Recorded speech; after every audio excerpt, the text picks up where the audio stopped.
Terima kasih. Kita akan mulai acara kita, Forum LPMA Trisakti, Jalan Terjal, Perpres nomor 64 tahun 2020. Bismillahirrahmanirrahim. Yang sama-sama kita hormati Bapak Profesor Dr. Ali Gufron Mukti, MSc PhD, Dirjen Sumber Daya Ilmu Pengetahuan Teknologi dan Pendidikan Tinggi, Kementerian Riset, Teknologi dan Pendidikan Tinggi Republik Indonesia, sekaligus juga Rektor Universitas Trisakti. Terima kasih telah hadir pada kesempatan ini. Yang kami hormati para Pak Ibu bicara webinar. Aduh, mohon maaf. Tolong admin. Halo, admin tolong di mute semua kecuali saya dan Pak Gufron. Ya, di mute semua ya kecuali saya dan Pak Gufron.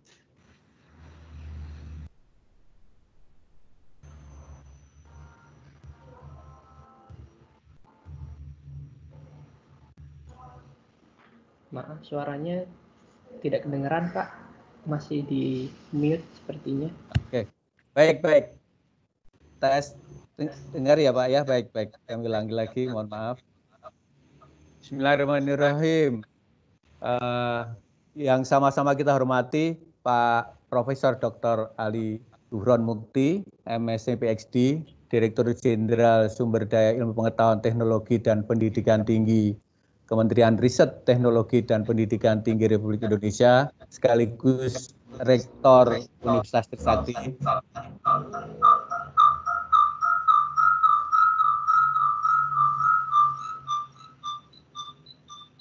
Yang kami hormati para Bapak Ibu pembicara webinar siang ini, Pak Dr. Gigi Usman Sumantri dari Litbang Persi, Bapak Ahmad Ansori, Bapak Muhammad Ali Toha, dan Bapak Dr. Daniel Wibowo dari Persi Pusat, serta moderator kita siang ini Bapak Odang Mukhtar.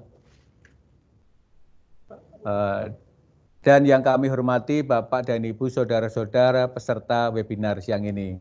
Assalamualaikum warahmatullahi wabarakatuh. Salam sejahtera untuk kita semua.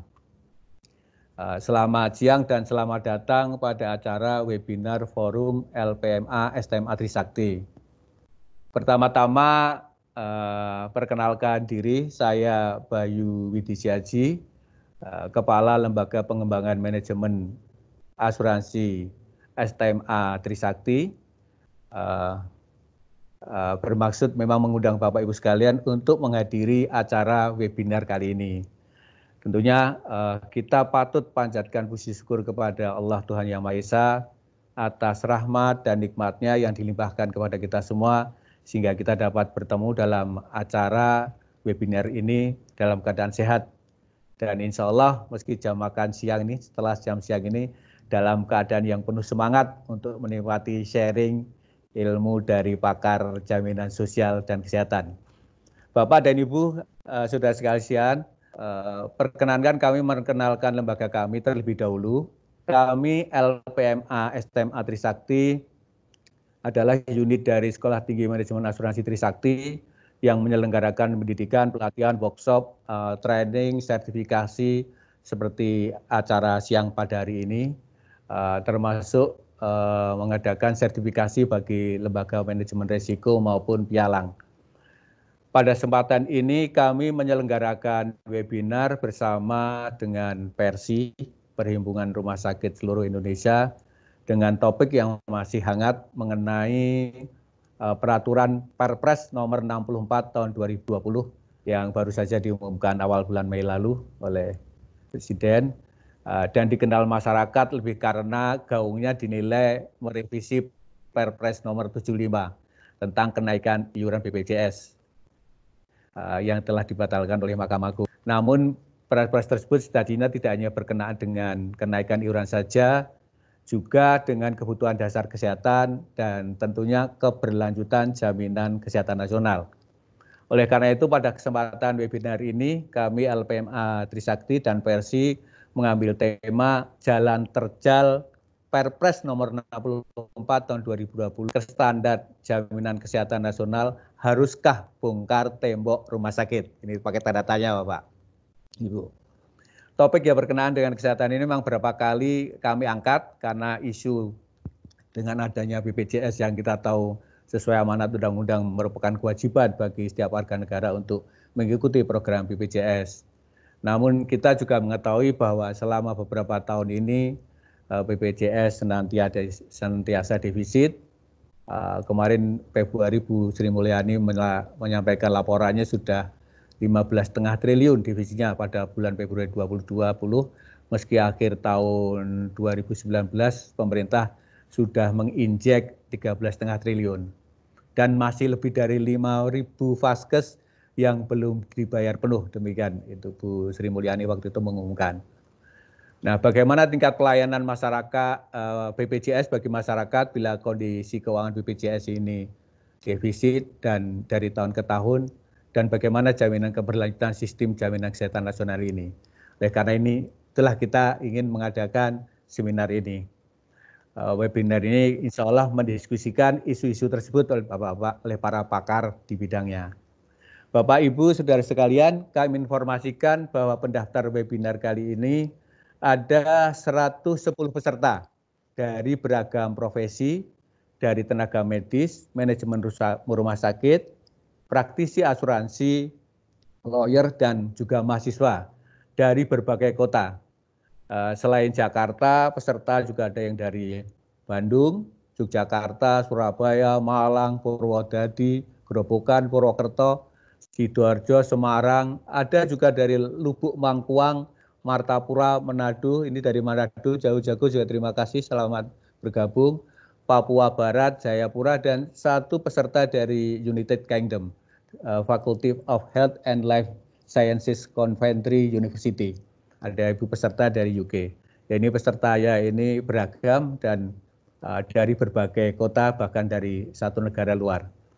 Baik Bapak Ibu, untuk rundown kita acara siang ini setelah registrasi dan pembukaan dari kami, nanti keynote akan disampaikan oleh Pak Profesor Dr. Ali Gufron, kemudian akan dipandu oleh Bapak moderator kita. Kesempatan ini kami mengucapkan penghargaan dan terima kasih yang sebesar-besarnya Bapak kepada Pak Profesor Ali Gufron Ali Mukti yang telah berkenan memberikan keynote-nya. Juga penghargaan dan ucapan terima kasih kami tujukan kepada Bapak Ibu bicara yang telah bersedia meluangkan waktunya untuk sharing ilmu kepada kita semua. Dan tentu saja penghargaan kepada para peserta yang telah meluangkan waktu berpartisipasi dalam acara ini.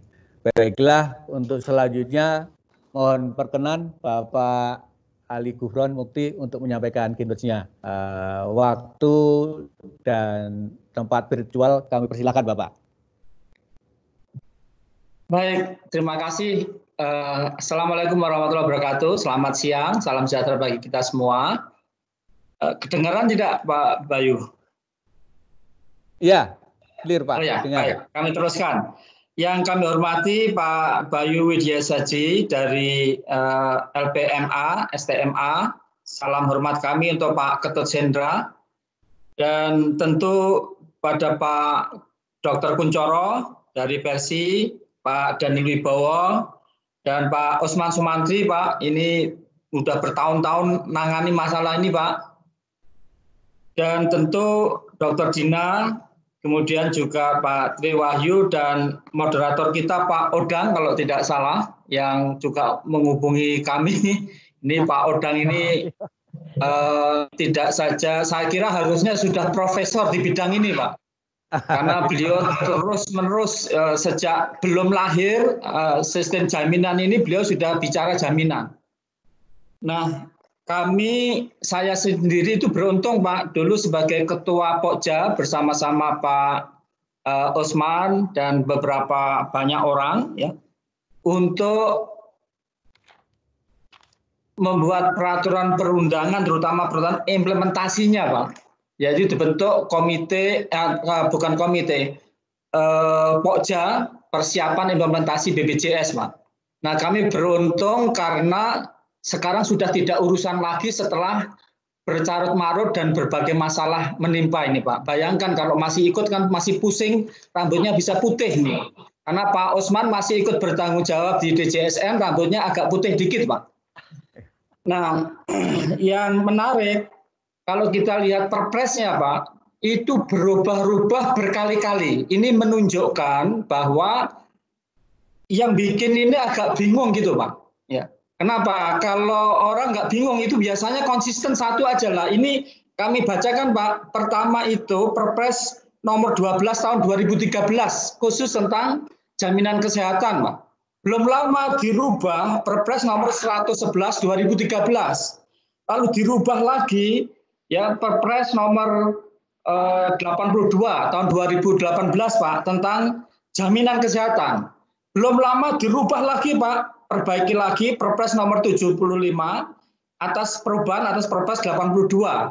Belum lama lagi ada lagi Perpres Pak 64 tahun 2020 yang menarik juga gini ya. Ini saya bukan dari sisi hukum ya dan bukan ahli hukum, tapi sehari ini sudah diskusi dua tentang satu kepres, dua tentang peraturan presiden. Nah, sekarang kami masuk ke inti. Jadi terutama program perubahan itu kalau saya amati itu menyangkut satu masalah iuran Pak. Jadi masalah kontribusinya ini, terutama itu. Meskipun ada juga masalah benefit itu, kemudian masalah yang terakhir ini kelas standar ini. Di dalam Perpres 64 tahun 2020 pasal 54A untuk keberlangsungan pendanaan jaminan kesehatan, Menteri bersama kementerian atau lembaga terkait, organisasi profesi, dan asosiasi fasilitas kesehatan, termasuk Persi tentunya ya, melakukan penyamaan manfaat jaminan kesehatan sesuai kebutuhan dasar kesehatan. Nah, nanti kita diskusikan apa itu kebutuhan dasar kesehatan. Dan ini kebutuhan dasar kesehatan dan rawat inap kelas standar. Nah, ini kelas standar pertanyaannya apa, jebol tembok rumah sakit apa tidak kan gitu. Ini kelas standar paling lambat bulan Desember 2020, Pak. Ini harus kerja keras ini. Nah, sekali lagi untung saya sudah tidak ikut ini, Pak. Kemudian pasal 54B, manfaat sebagaimana dimaksud pasal 54A yang kami sampaikan tadi, diterapkan secara bertahap sampai dengan paling lambat tahun 2022. Jadi masih ada waktu. Dan pelaksanaannya dilakukan secara berkesinambungan untuk meningkatkan tata kelola jaminan kesehatan. Nah, sebelum saya masuk ke situ sebetulnya, tentu kita bisa lihat ya, perubahan-perubahan iuran itu mulai dari sebetulnya yang Perpres 111, Perpres berikutnya untuk nomor 82 tahun 2018 ya, yang waktu itu kan kemudian ada kenaikan ya di Perpres 75 di mana PBI 42 kemudian menjadi rame ya karena untuk kelas 3 42, kelas 2 110, kelas 1 160.000. Nah, kemudian tidak disetujui DPR yang sebetulnya itu mulai berlaku 1 Agustus 2019. Termasuk sebetulnya pemerintah daerah yang membayari untuk pejabat negara ataupun juga DPRD, PNS, prajurit TNI, Polri yang keseluruhannya membayar 5%, 4% itu pemberi kerja 1% oleh peserta. Nah, kemudian yang menarik di pasal 32 itu kan batas gaji paling tinggi yang sebagai perhitungan, dasar perhitungan itu meningkat menjadi 12 juta, Pak. Ini yang kami suka ya. Karena apa? Konsep dari asuransi kesehatan sosial itu harus cross subsidi yang sebelumnya itu 8 juta. tetapi meski begitu, ini mohon maaf nih Pak Odang, ini tentu kaitannya nanti dengan teman-teman yang mengurusi tentang tenaga kerja. Ya. Kami ingin subsidi, cross subsidi itu terjadi atau gotong royong itu terjadi. Artinya apa? Yang kaya, ya, yang gajinya tinggi itu tidak perlu dibatasi 12, Pak. Ini pun mesti otot-ototan kan, artinya penuh dinamika, tapi kalau bisa lebih naik lagi biar BPJS tidak terlalu defisit seperti tadi yang disampaikan. Nah, berikutnya ya tentu nanti ada perubahan-perubahan, saya tidak usah sampaikan secara detail ya, yang Perpres 64 2020 itu karena Juli 2020 sudah harus berlaku untuk penyesuaian iuran itu. Yang tentu lebih rendah lagi daripada 42.000, yaitu 25.500. Nah, kemudian ada penyesuaian yang kelas 2, yaitu bisa 100.000, kelas 1 150.000. Dan itu akan berlaku Juli 2020. Tapi yang menarik kan Januari sampai Maret, nah ini beda aturannya. Habis itu yang April, Mei, Juni beda lagi ya. Itu mengikuti 25.500, 51.000 dan 80.000. Jadi ini menunjukkan dinamika yang luar biasa Pak, perubahan-perubahan itu. Mungkin yang ngikuti aja bingung kalau nggak biasa ngikutin Pak. Nah, untuk itu yang kami ingin sampaikan, jadi dengan kelas standar, ya, ini kita harus pahami dulu kebutuhan dasar kesehatan. Kebutuhan dasar kesehatan adalah kebutuhan kesehatan untuk seseorang itu bisa menjalankan fungsinya sebagai manusia yang sehat, Pak. Jadi artinya kalau dia harus operasi jantung untuk bisa bernapas, ya, itu termasuk kebutuhan dasar, Pak. Ini yang sering disalah-artikan. Dikira kebutuhan dasar itu adalah kebutuhan di pelayanan dasar. Itu beda ceritanya. Kalau pelayanan dasar, ini pelayanan yang paling dari sisi kapasitas dan kompetensi, Pak. Jadi seperti di puskesmas itu pelayanan dasar boleh ya. Tetapi di beberapa peraturan presiden tadi, kecuali yang 2020 ya, yang kecuali 64 2020, itu selalu disebutkan ada pelayanan dasar, ada pelayanan rujukan. Artinya itu berikutnya ya, bertingkat untuk rujukan. Tetapi hanya di Perpres 64 2020 yang kemudian menyebut untuk keberlangsungan pendanaan jaminan kesehatan tadi. Nah, ini yang beberapa entah menteri, lembaga, asosiasi ya harus duduk bersama untuk menentukan kebutuhan dasar kesehatan dan rawat inap kelas standar ini yang paling lambat Desember 2020. Jadi menurut saya kelas standar ini ya kelas yang memang merupakan tarif ya, yang sama lah gitu. Kalau kemudian sebuah rumah sakit mau menambah, menurut saya tidak masalah. Itu haknya dari rumah sakit, haknya pasien untuk mendapatkan. Tetapi rumah sakit dengan sampai paling lambat 2020 harus menyediakan kelas standar untuk memenuhi kebutuhan standar. Artinya apa? Menurut saya, artinya bahwa harus ada fasilitas ya yang bisa menyediakan kebutuhan dasar kesehatan tadi. Entah canggih nggak canggih, tapi untuk amenitisnya itu standar lah gitu. Nah, kalau ada rumah sakit yang akan memberikan lebih, silahkan ya, tetapi tentu nanti ada tarif sendiri gitu. Jadi untuk yang BPJS, nah ini ada kelas standar yang bisa memenuhi kebutuhan standar kesehatan. Baik, saya kira tidak terlalu panjang lebar, ini sudah panjang lebar, takutnya nanti jadi kuliah 6 SKS. Jadi saya kira saya harus akhiri sekian. Terima kasih Pak Bayu, Pak Odang, Pak Osman, dan Bu Dina, dan tentu Bapak Ibu sekalian, Pak Kuncoro kalau masih ada. Terima kasih. Assalamualaikum warahmatullahi wabarakatuh. Waalaikumsalam warahmatullahi wabarakatuh. Terima kasih Pak Ali Gufron. Demikian kinos dari Pak Ali Gufron. Memang perubahan peraturan yang sangat cepat ini barangkali bukan hanya membingungkan warga, tetapi juga membingungkan yang ikuti aja barangkali bingung. Tadi Pak Ali Gufron menyampaikan demikian. Tetapi ini bahwa kebutuhan dasar kesehatan mengenai rawat inap kelas standar yang dilakukan paling lambat Desember 2020. Nanti barangkali bisa dielaborasi yang akan dipimpin oleh moderator kita Pak Odang Mukhtar. Untuk selanjutnya acara akan dipandu oleh Pak Odang Mukhtar. Namun sebelumnya perkenankan kami membacakan riwayat singkat hidup beliau.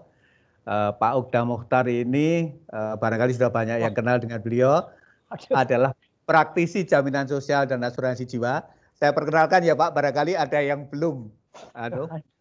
Meskipun mungkin mayoritas 90% sudah barangkali. Kemudian beliau ini studi asuransinya di Catholic University Leuven, Belgia, dan ILO Training Center. Beliau pernah pensiun dari Jam Sostek tahun 2000, pernah menjadi Direktur Utama Asuransi Jiwa Krishna Life tahun 2008-2011, dan presidir pada PT Dana Supra Tbk 2019 sampai tahun kemarin 2019. Sekarang beliau aktif memberikan seminar dan sebagai founding BPJS Review maupun co-founding Sempam Jaki. Demikian riwayat hidup singkat beliau. Kami persilahkan Pak Gufron untuk memimpin webinar ini. Pak Odang. Kembali. Ya. Assalamualaikum warahmatullahi wabarakatuh. Terima kasih kepada Trisakti, tentu di sini diwakili oleh Prof. Gufron, kemudian oleh Persi yang memfasilitasi diskusi kita. Oleh karena Prof. Gufron sudah menyampaikan sangat lengkap, saya menghemat waktu ini, saya tidak menyampaikan sesuatu lagi, langsung saja. Pembicara nanti ada 4, masing-masing 10-15 menit, diantaranya, maaf ini Pak Kuncoro tidak membuka dari awal memang. Itu ada pertama nanti dari Pak Ansori, kita semua kenal di sini yang hadir. Itu kemudian setelah Pak Ansori diikuti oleh Pak Usman, ini tokoh jaminan sosial juga, khususnya jaminan kesehatan, Pak Ali. Kemudian nanti wakil Persi diwakili oleh Pak Daniel.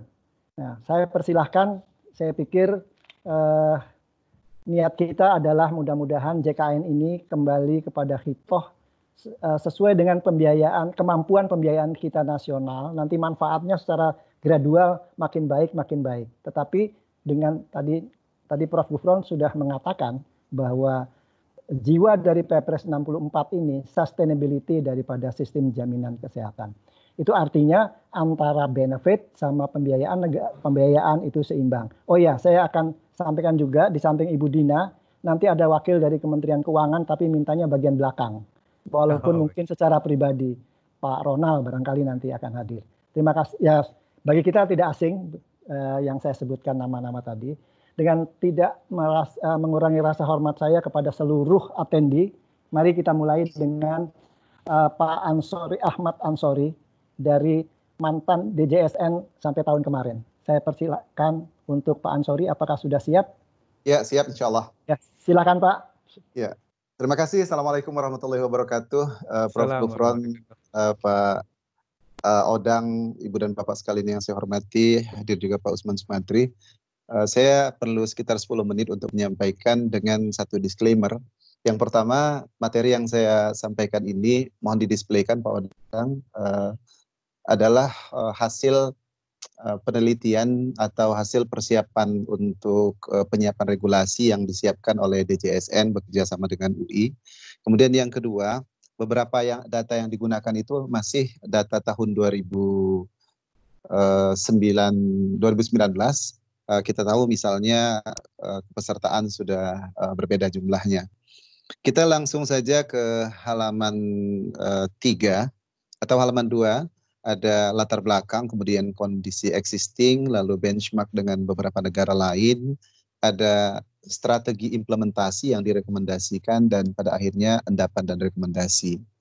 Pada halaman 3, Kita selain dari di Perpres 64 yang tadi dijelaskan Prof. Gufron pasal 54A dan B itu, pada dasarnya pembicaraan atau apapun yang menyangkut kelas standar adalah pelaksanaan dari pasal 23 ayat 4 di Undang-Undang SDSN.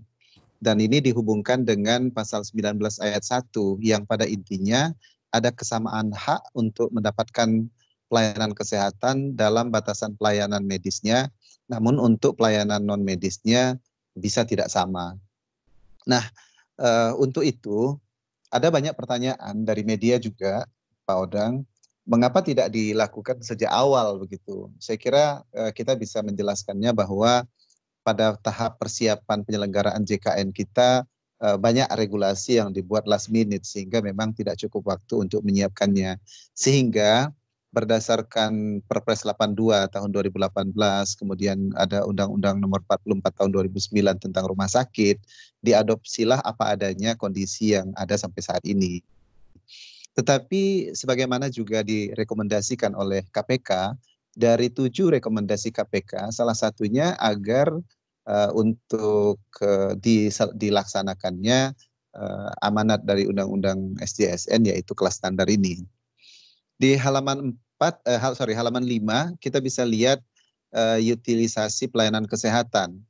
Itu antara supply dan kebutuhan di rumah sakit itu tidak sama.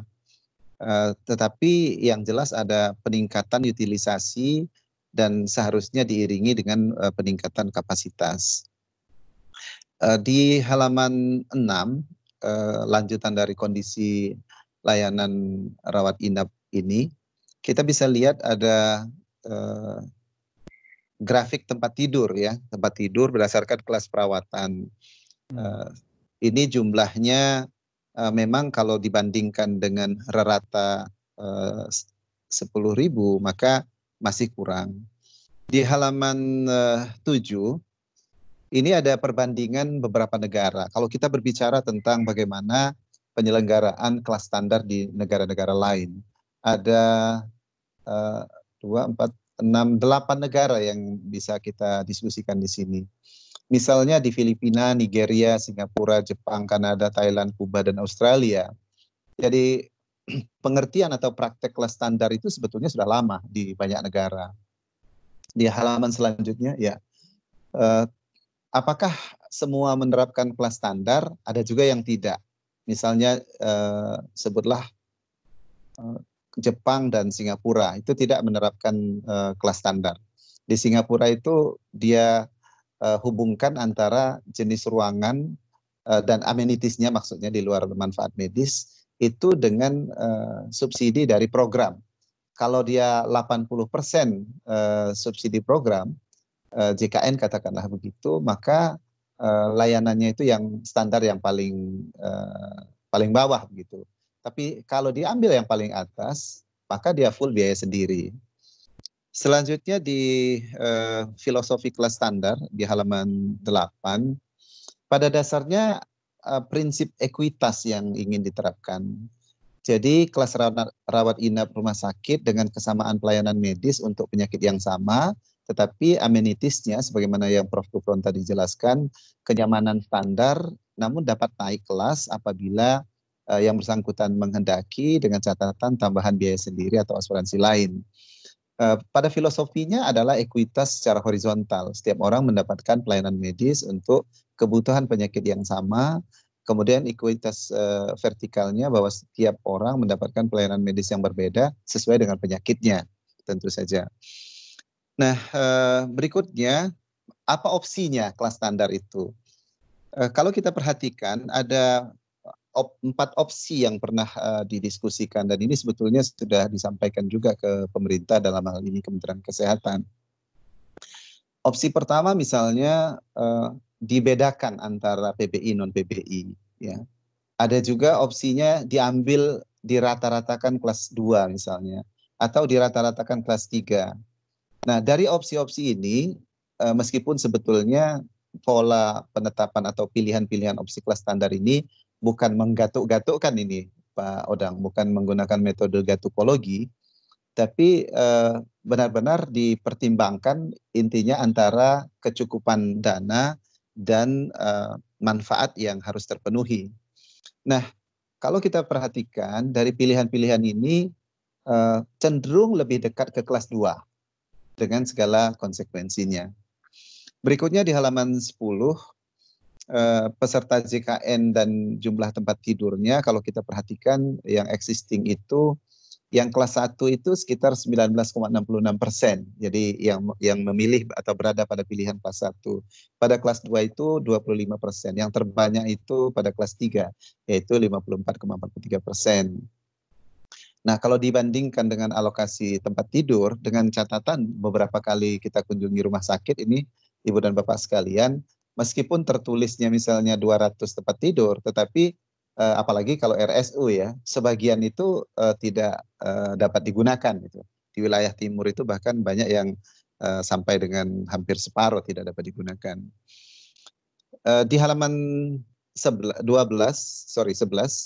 itu dampak apabila opsi yang dipilih ini mendekati kelas 2 saat sekarang, maka ada kebutuhan persiapan-persiapan. Kalau tadi Pak Odang mengatakan haruskah membongkar tembok rumah sakit, itu bisa saja memang harus terjadi.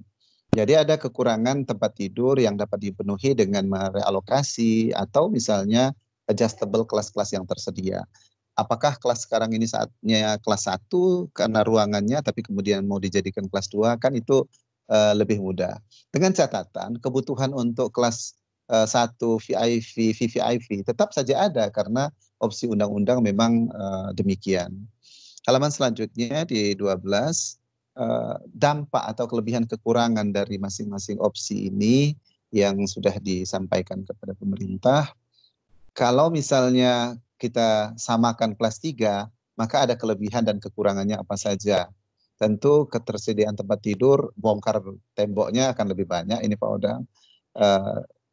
Kemudian kalau opsi kelas 2, ada ketersediaan tempat tidur ini lebih ideal sebetulnya. Kemudian terjadi penurunan kelas pada peserta yang biasa di kelas 1. Ini dampaknya. Tetapi saya kira prinsip dari JKN ini kan pemberian manfaat yang sama. Adapun amenitiesnya memang dipersilahkan kepada masing-masing dengan beberapa pendekatan. Opsi yang ketiga, apabila misalnya yang non PBI kelas 1, lalu PBI-nya kelas 2, ini dampaknya kepada iuran lebih tinggi lagi. Dan opsi keempat ini adalah kelas 2 dan kelas 3 dengan istilah disebut sebagai kelas JKN. Tapi apapun yang dilakukan terhadap opsi-opsi ini, Ibu dan Bapak sekalian, ada banyak hal yang harus dilakukan. Dan saya sangat sependapat dengan 7 rekomendasi dari KPK, diantaranya penetapan PNPK, kemudian harus memastikan bahwa tata layanan ini tidak berdampak kepada pembiayaan atau biaya tinggi, misalnya sistem rujukan yang keliru dan seterusnya. Di halaman 13 ada implikasi dari penerapan kelas standar terhadap aspek tata kelola, terhadap aspek pembiayaan, dan aspek pengaturan kebijakan.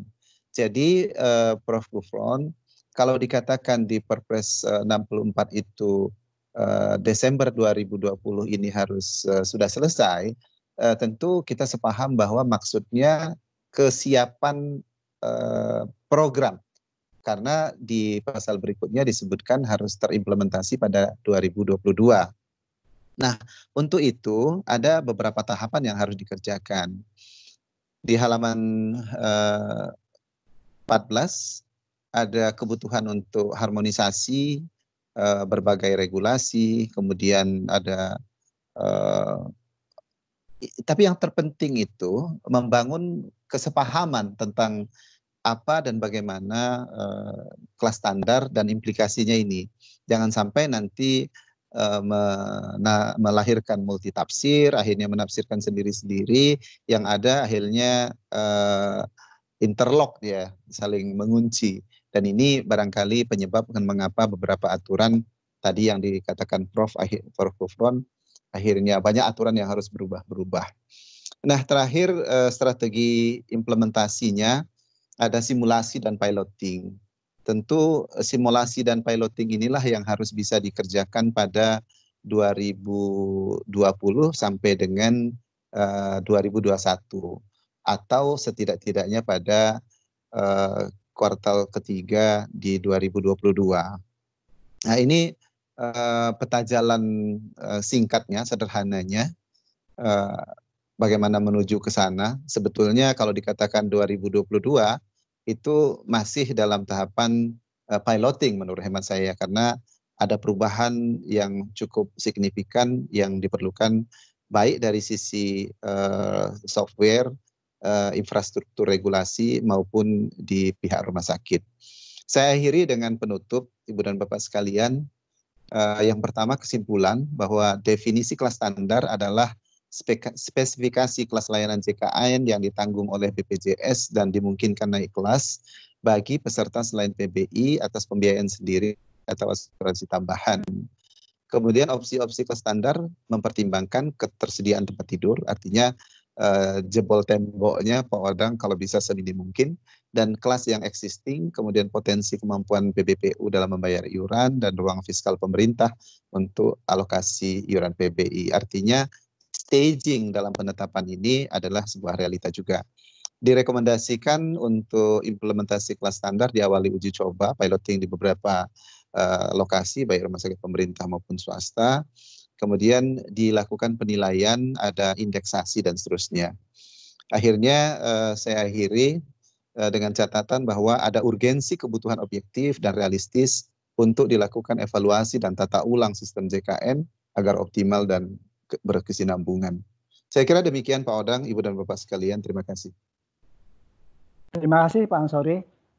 Saya menghindari untuk mengomentari, tapi paling tidak kita sudah mendengarkan ada 4 alternatif. Kemudian jangan lupa saran daripada KPK tentang pelaksanaan JKN. JKN begitu juga jaminan sosial yang lain, JHT dan lain sebagainya. Kalau kita lihat pengantar Prof. Gufron maupun terakhir Pak Ansori, itu berkaitan penting dengan APBN. Oleh karena itu,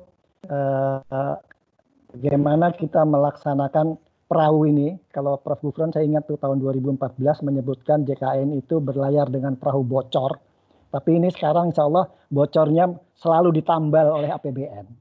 Jadi berikut ini kita dengarkan salah seorang arsitek juga.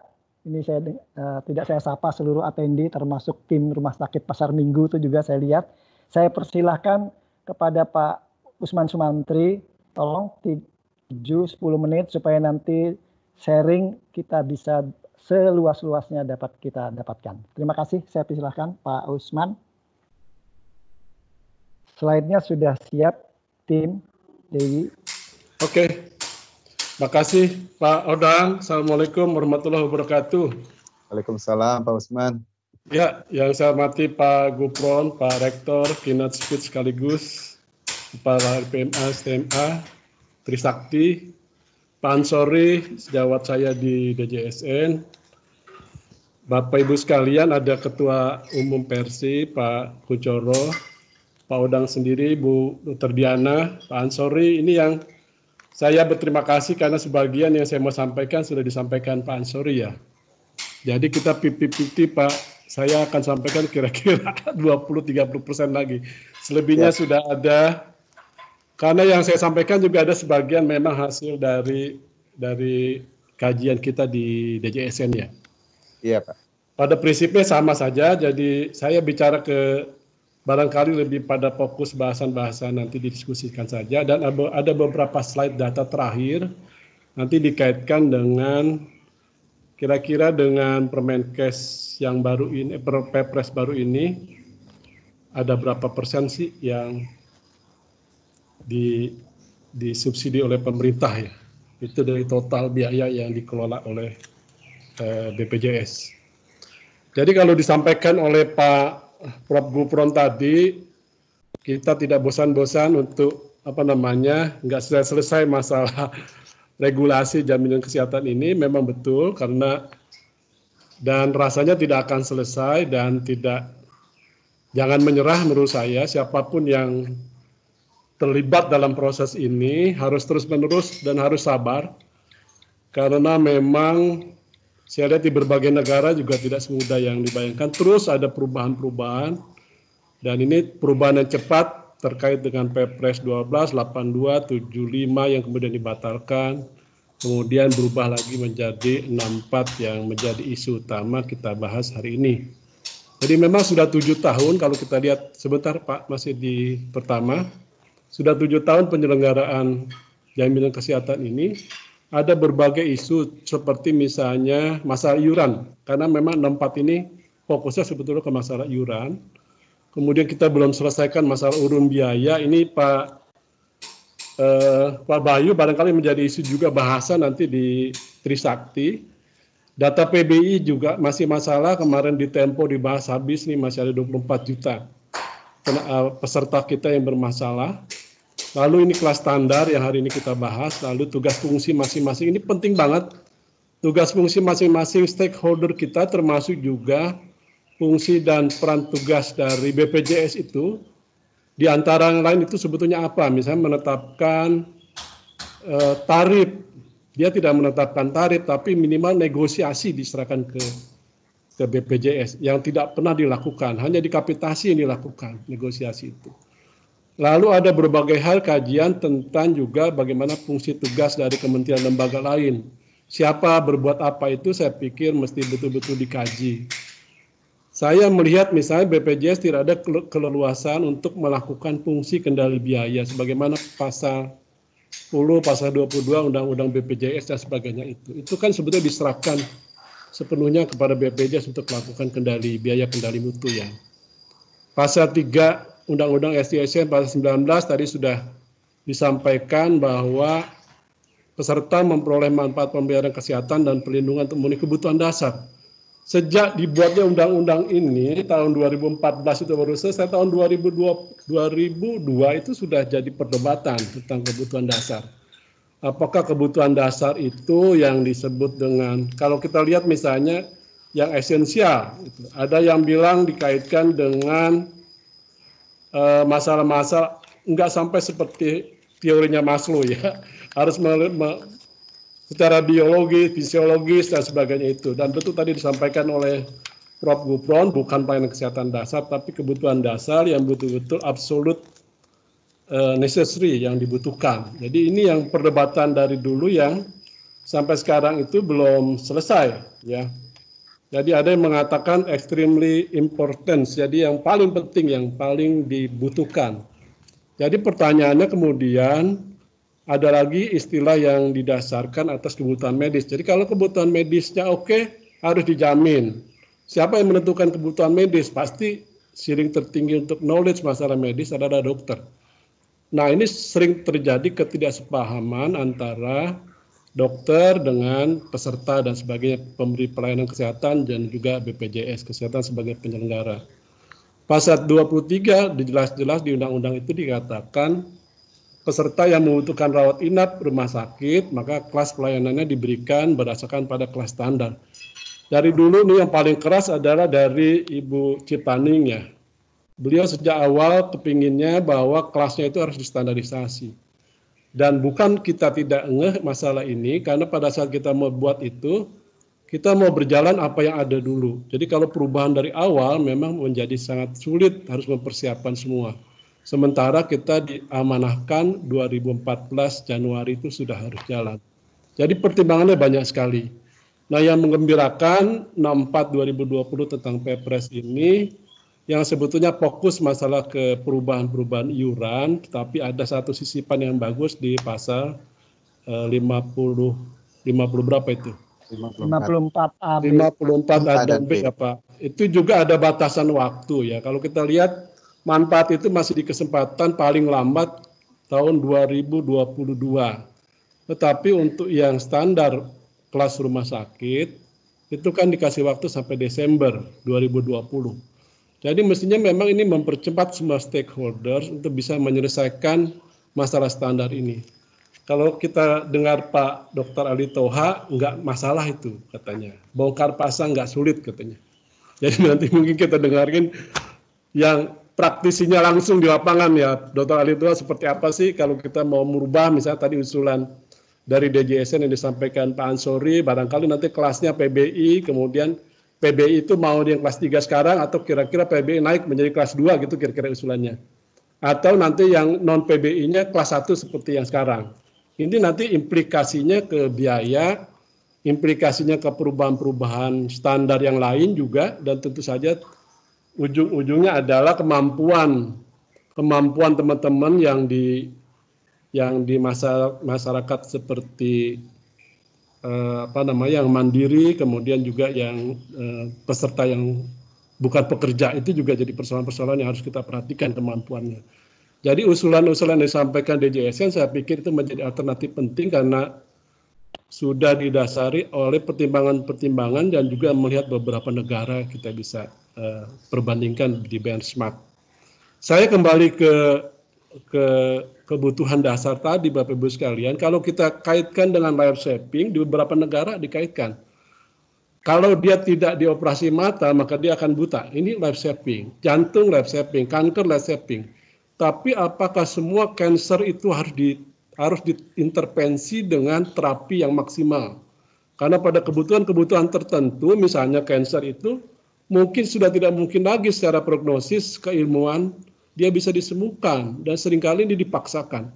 Dan ini menyerap anggaran yang besar sekali, apalagi dengan obat-obatan yang mahal.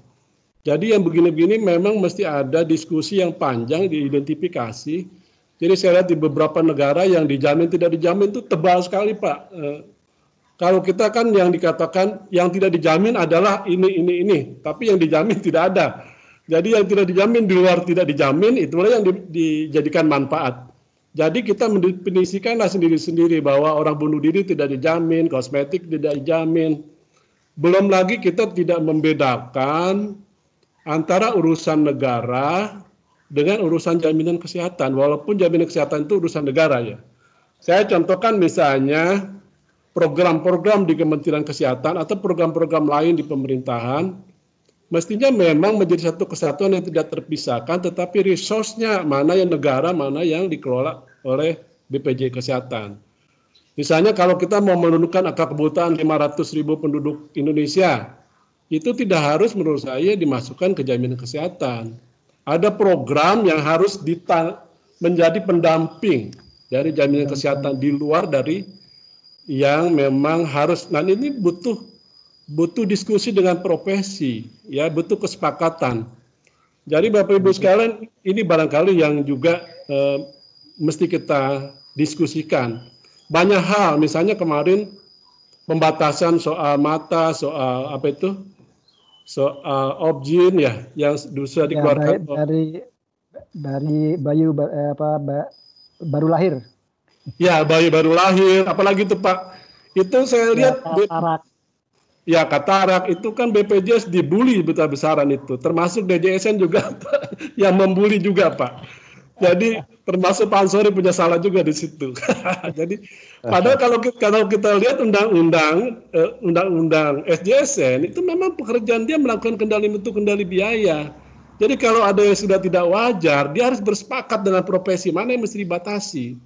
Ya, kemarin dilihat di tulisan Tempo ada kunjungan 127 kali kan aneh ya, 27 kali kunjungan itu fisioterapi per tahun. Ini bagi saya sudah nggak masuk akal. Jadi yang begini-gini memang pekerjaannya BPJS untuk melakukan utilization review untuk menjadi satu kebijakan. Dan ini saya pikir juga harus diberikan kewenangan ya kepada BPJS Kesehatan untuk melakukan itu. Apa batasannya? Siapa yang menetapkan? Nah, untuk bagaimana peran profesi, bagaimana peran BPJS, tanggung jawab siapa, peran pemerintah, bagaimana ini mesti diidentifikasi lebih rigid. Saya pikir di DJSN ini tugasnya melakukan harmonisasi dan sinkronisasi terkait dengan peraturan-peraturan.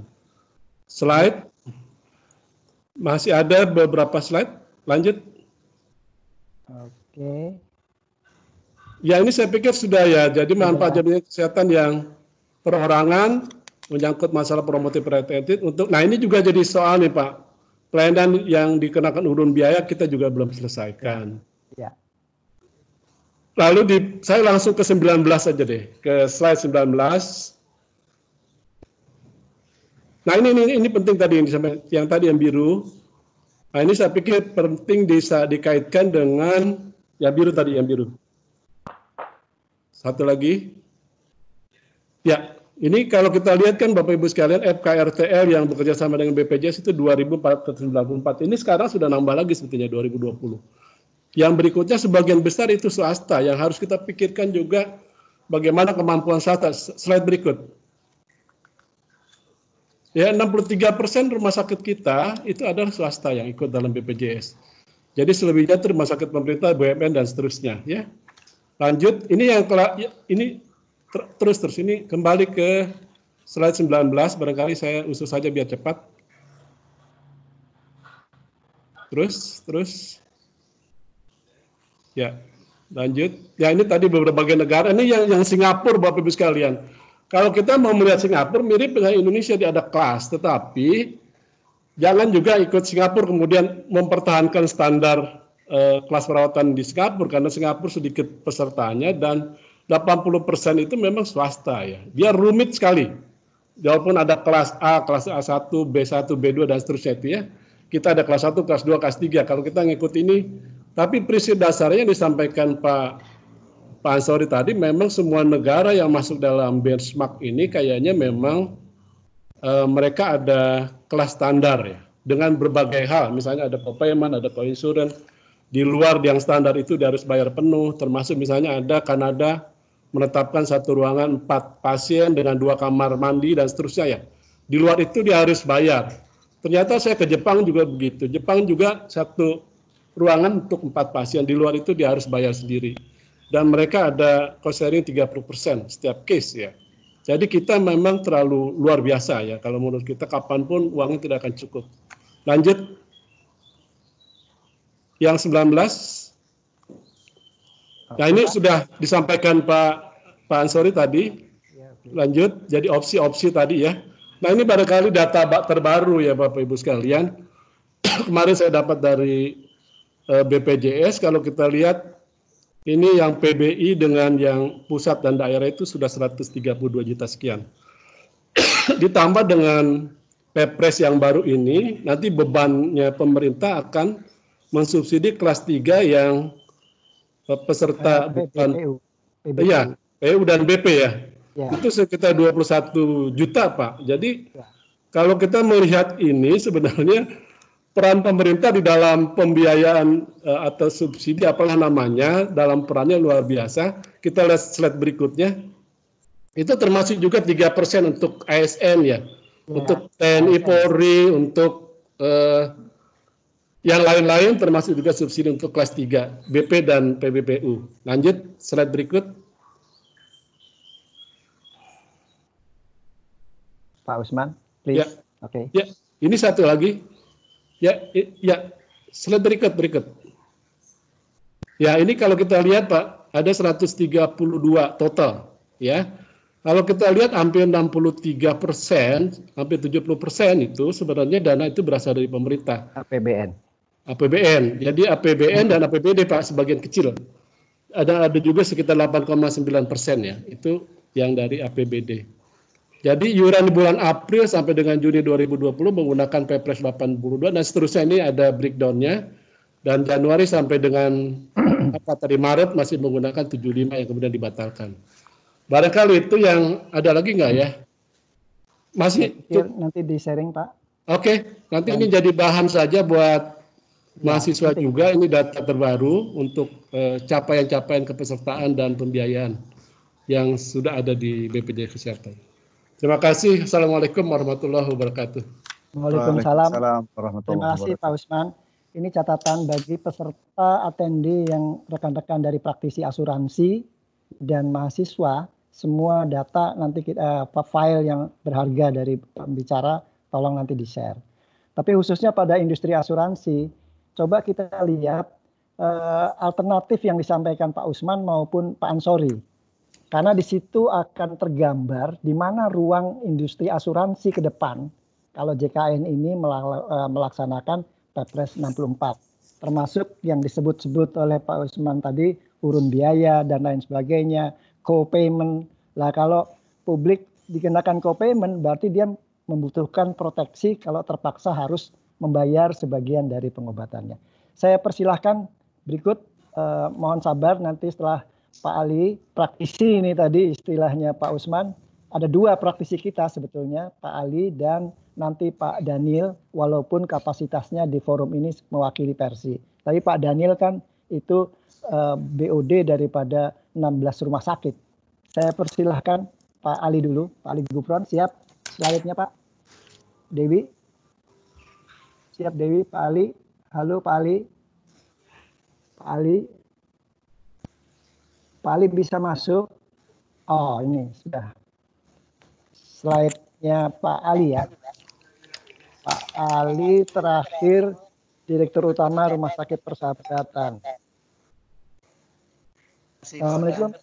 Monggo, silakan Pak. Bapak Ibu sekalian yang saya hormati, khususnya Prof. Ali Gufron, Pak Kuncoro, juga Pak Odang dan Pak Usman Sumantri serta teman-teman sekalian. Ini suara dari kaki 5 ini. Jadi kalau tadi mungkin dari mereka yang memang ada sebagai policy maker ya, itu ini suara saya ini adalah dari apa yang kita rasakan ketika ada di lapangan.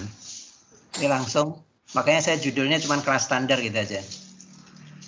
Jadi kita pertama kita lihat dulu tujuan dari sistem jaminan sosial nasional, yaitu untuk setiap penduduk diharapkan dapat memenuhi kebutuhan dasar hidup yang layak apabila terjadi hal-hal yang dapat mengakibatkan hilang atau berkurangnya pendapatan karena menderita sakit, mengalami kecelakaan, kehilangan pekerjaan, memasuki usia lanjut atau pensiun. Nah, kemudian yang kedua tentang tujuan JKN. Seingat saya ini, kalau saya tidak salah, bahwa JKN itu memang diadakan tujuannya adalah untuk memudahkan akses terhadap pelayanan yang bermutu. Nah, mutu pelayanan itu kan kita pasti acuannya adalah standar pelayanan yang ditaati dan diperbarui terus-menerus ya.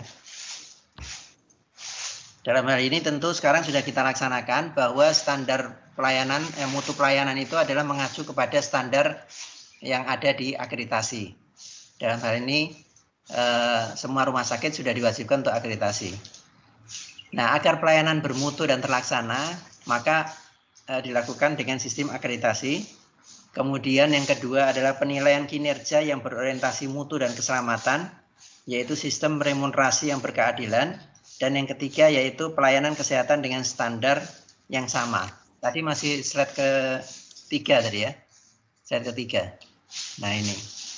Jadi memang untuk menghasilkan pelayanan yang berkualitas, ya, itu pertama memang harus ada akreditasi. Kemudian yang kedua jangan lupa sistem remunerasi yang berkeadilan. Dan yang ketiga adalah pelayanan kesehatan dengan standar yang sama. Lanjut. Slide 4 ya. Silakan slide 4 ya. Nah, ini kita tahu bahwa yang mengancam sustainability dari JKN itu pertama masalah pembiayaan yang tadi banyak disinggung. Kemudian yang kedua adalah tidak disiplinnya peserta.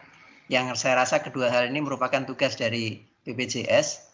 Yang ketiga adalah keterbatasan akses terhadap Fasiankes. Kita sadari bahwa sekarang ini ketersediaan Fasiankes masih sangat kurang untuk memenuhi kebutuhan dari pasien sehingga terjadi antrian-antrian di rumah sakit di berbagai rumah sakit hampir di seluruh Indonesia, termasuk di Jakarta juga yang dikatakan katanya rumah sakit sudah banyak, mudah diakses, tapi tetap aja terjadi antrian yang tidak sedikit.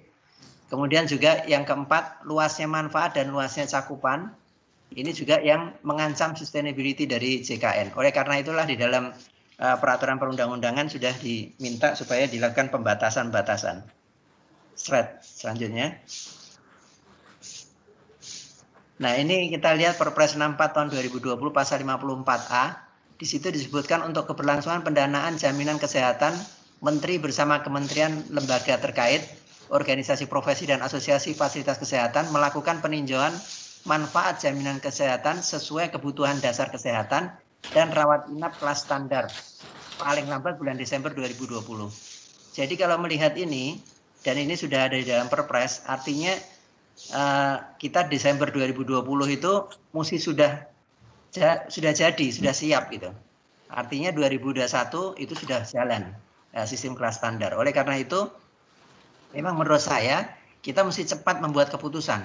Jangan ragu-ragu lagi, dan ada kemungkinan memang nanti ada sedikit trial and error. Sehingga jika kalau kita lihat ternyata setelah dilakukan itu kita akan melihat ada beberapa masalah yang memang perlu dibenahi, ya kita benahi sambil jalan untuk supaya ini bisa segera terrealisasi. Slide selanjutnya. Ya, dalam pasal 54B juga disebutkan manfaat sebagaimana dimaksud pasal 54A diterapkan secara bertahap sampai dengan paling lambat tahun 2022 dan pelaksanaannya dilakukan secara berkesinambungan untuk meningkatkan tata kelola jaminan kesehatan. Jadi kalau untuk manfaatnya ini masih ada cukup waktu ya pembatasan manfaat, namun untuk kelas ini harus sudah segera diselesaikan dalam tahun 2020 ini. Slide selanjutnya.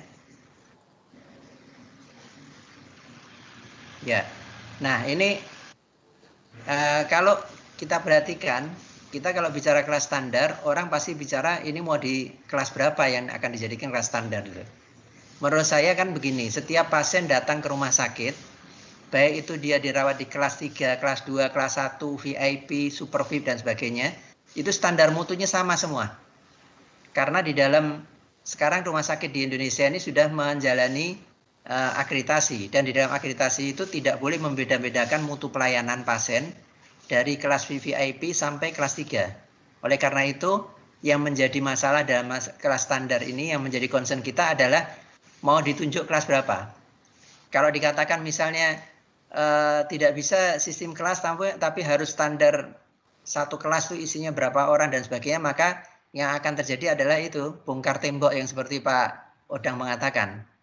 Ya kan? Jadi supaya tidak terjadi begitu, karena kita juga melihat bahwa tiap rumah sakit itu standar kelas 3-nya itu tidak sama.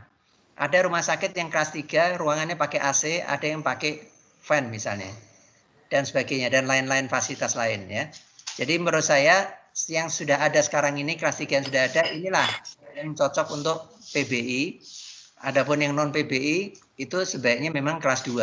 Seperti tadi saya lihat di slide-nya Pak Ansori ada disinggung juga masalah itu juga di Pak Usman Sumantri ya. Kemudian dibuat ketetapan bahwa PBI tidak bisa naik kelas. Kemudian di atas kelas standar membayar selisih tarif rumah sakit dengan inasi bijis. Ini yang menjadi concern dari rumah sakit, rumah sakit swasta ya.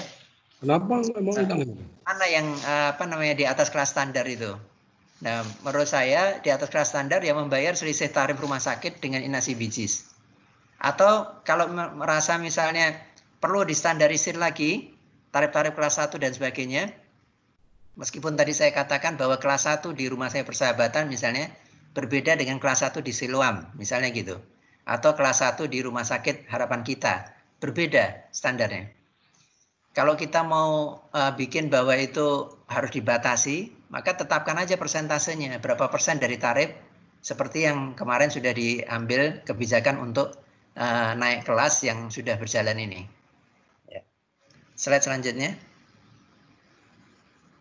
Nah, slide selanjutnya. Ya. Nah, ini nanti dulu, turun dulu. Slide ke-8, Pak. Slide 8, slide 8. Ya, ini. Nah, jadi yang paling penting dalam hal ini harus menjadi concern kita adalah mengenai apa yang harus memberikan gambaran bahwa kita dapat jaminan bahwa masyarakat mendapatkan pelayanan yang berkualitas. Ini ada beberapa hal. Misalnya contohnya, setiap rumah sakit harus ikut akreditasi. Kemudian yang kedua, memiliki sistem remunerasi yang baik. Karena sekali lagi, ini pengalaman kami juga, bahwa remunerasi menentukan tingkat kepatuhan terhadap standar-standar pelayanan mutu yang berkualitas. Jadi harus ikut akreditasi, mempunyai sistem remunerasi yang baik. Kemudian pemerintah bisa mewajibkan semua rumah sakit bekerja sama dengan BPJS. Karena saya dengar-dengar katanya jumlah bed kelas 3 masih sangat minim. Ya sudah, pemerintah mesti menetapkan bahwa semua rumah sakit harus bekerja sama dengan BPJS. Kemudian insentif bagi rumah sakit yang menyediakan kamar kelas standar melebihi ketentuan minimal yang ditetapkan oleh Kemenkes. Jadi ketika kelas standar sudah ditetapkan, maka memang perlu ada standar bahwa setiap rumah sakit minimal harus menyiapkan sekian persen dari bednya untuk kelas standar. Lalu setelah itu dibuat ketentuan juga insentif apa yang akan diberikan jika ada rumah sakit yang melampaui ketentuan minimal kelas yang sudah ditetapkan oleh Kemenkes. Ini penting karena memang masyarakat kita biasanya lebih senang ya. Orang kita kan senang diskon ya. Diskon. Siapa tahu nanti dengan adanya ketentuan ini, maka banyak orang yang akan membuat rumah sakit hanya melayani pasien BPJS saja. Itu tidak tertutup kemungkinan akan terjadi seperti itu. Jika ada insentif-insentif yang bisa diberikan. Slide selanjutnya. Slide selanjutnya, 9. Slide selanjutnya. Ya. Nah, turun lagi. Kembali. 9, slide 9 ya. Ini hal yang paling penting yang harus dipenuhi oleh kelas standar. Jadi mau kelas 3-nya seperti kelas 3 di persahabatan, kelas 3 di rumah sakit MMC misalnya, atau kelas 3 di Medistra dan sebagainya, ada 3 hal yang penting, yaitu bahwa kelas standar harus memberikan pelayanan berkualitas dan memperhatikan keselamatan pasien dan petugas. 1. Kemudian yang kedua, memenuhi standar new normal. Dan yang ketiga, memperhatikan security, privacy, dan confidentiality. Tidak berarti bahwa kelas 3 itu tidak ada privacy, tidak ada security, dan sebagainya, tapi semuanya memenuhi persyaratan ini. Apapun yang ditetapkan, saya rasa ini akan diterima oleh masyarakat. Tinggal kita bagaimana mengemas dan menyampaikannya. Saya rasa para pekerja pun juga tidak keberatan kalau turun kelas dari kelas 1 menjadi kelas 2 misalnya. Sepanjang kelas 2 itu kelas standarnya memberikan pelayanan yang berkualitas, memenuhi standar new normal, dan memperhatikan security, privacy, dan confidentiality. Slide selanjutnya. Slide lagi. Ya, terima kasih. Ya. Assalamualaikum warahmatullahi wabarakatuh. Waalaikumsalam. Terima kasih Pak Ali. Waalaikumsalam. Begitu pandangan, saya sudah mencatat beberapa poin. Ini sudah jam 3 lebih 20 menit. Pembicara masih tinggal 1, yaitu Pak Donald, Wakil Persi. Saya langsung saja Pak Daniel, saya persilahkan. Terima kasih Pak Udang. Assalamualaikum warahmatullahi wabarakatuh. Waalaikumsalam. Saya hormati Pak Rektor, Pak Profesor Ali Gufron, Pak Ketua Umum Persi, bos saya, Pak Bayu dari LPMA, Pak Udang, dan narasumber yang lain, dan seluruh peserta seminar ini. Sebenarnya saya hanya ingin berbicara bagaimana sikap Persi menghadapi isu kelas standar ini. Saya akan mulai dengan gambaran kelas standar, impian kelas standar menurut versinya Persi. Jadi Persi berpikir bahwa kelas standar itu berarti semua peserta jaminan kesehatan nasional mempunyai satu hak yang sama dalam manfaat dasar, tanpa membeda-bedakan kelasnya dan sebagainya. Jadi semua tidak ada kasta di dalam peserta JKN. Kemudian juga karena tidak ada kasta itu, maka tentu saja kepesertaannya harus wajib. Semua warga masyarakat, semua penduduk harus menjadi peserta program JKN ini. Seperti sekarang, bukan tidak ada yang dikeluarkan, tidak ada yang mau ikut atau tidak mau ikut, mandatori semuanya. Bagaimana pembiayaannya dalam impian Persi? Seharusnya pembiayaannya adalah tax base kalau kita sudah menggunakan kelas standar. Jadi ada, jangan cepat-cepat dulu, sudah maju dulu. Jadi kita berbicara sesuatu yang tax base. Pemerintah memberikan satu alokasi budget untuk yang miskin, tetapi bagi mereka yang bekerja, mereka membayar iuran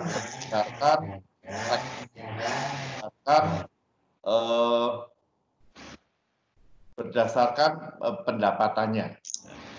Jadi kita masuk di dalam pajak.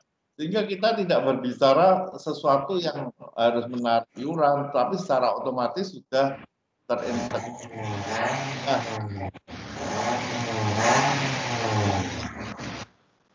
ya.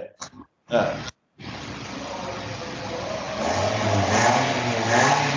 Ada motor.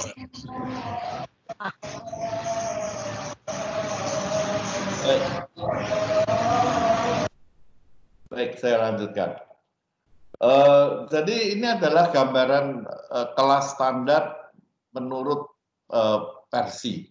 Tentu saja kalau kelas standar yang diharapkan demikian, versi akan mendukung pemenuhan kelas standar. Selain itu masih ada beberapa alasan. Kita lihat dari slide yang pertama. Slide. Ya, kita berbicara tentang right to health-nya, hak atas kesehatan. Ada 4 prinsip. Yang pertama adalah ketersediaan, harus ada, jumlahnya cukup. Kemudian terus slide kedua, slide.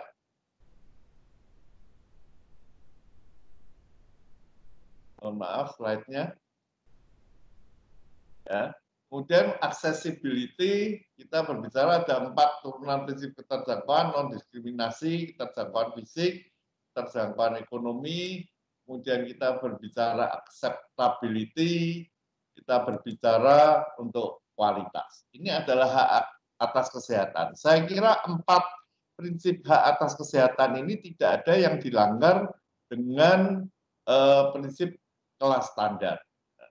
Kita juga Kementerian Kesehatan juga menggunakan standar WHO dimensi mutu pelayanan kesehatan, efektif, safe, people centered, timely, equitable, efficient, integrated.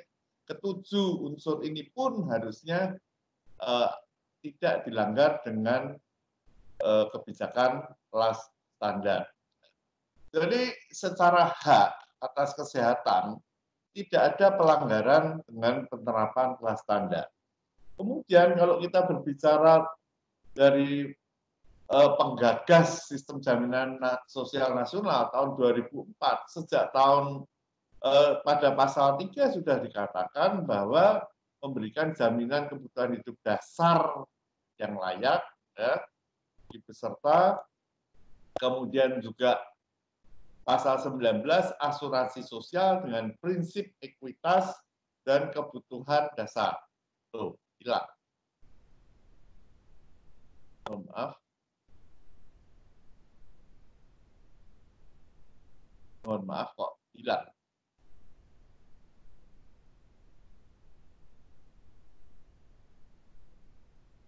Tolong Dewi. Tolong dibantu. Gimana ya? Kalau nggak kebaca semua. Oh, oke. Halo.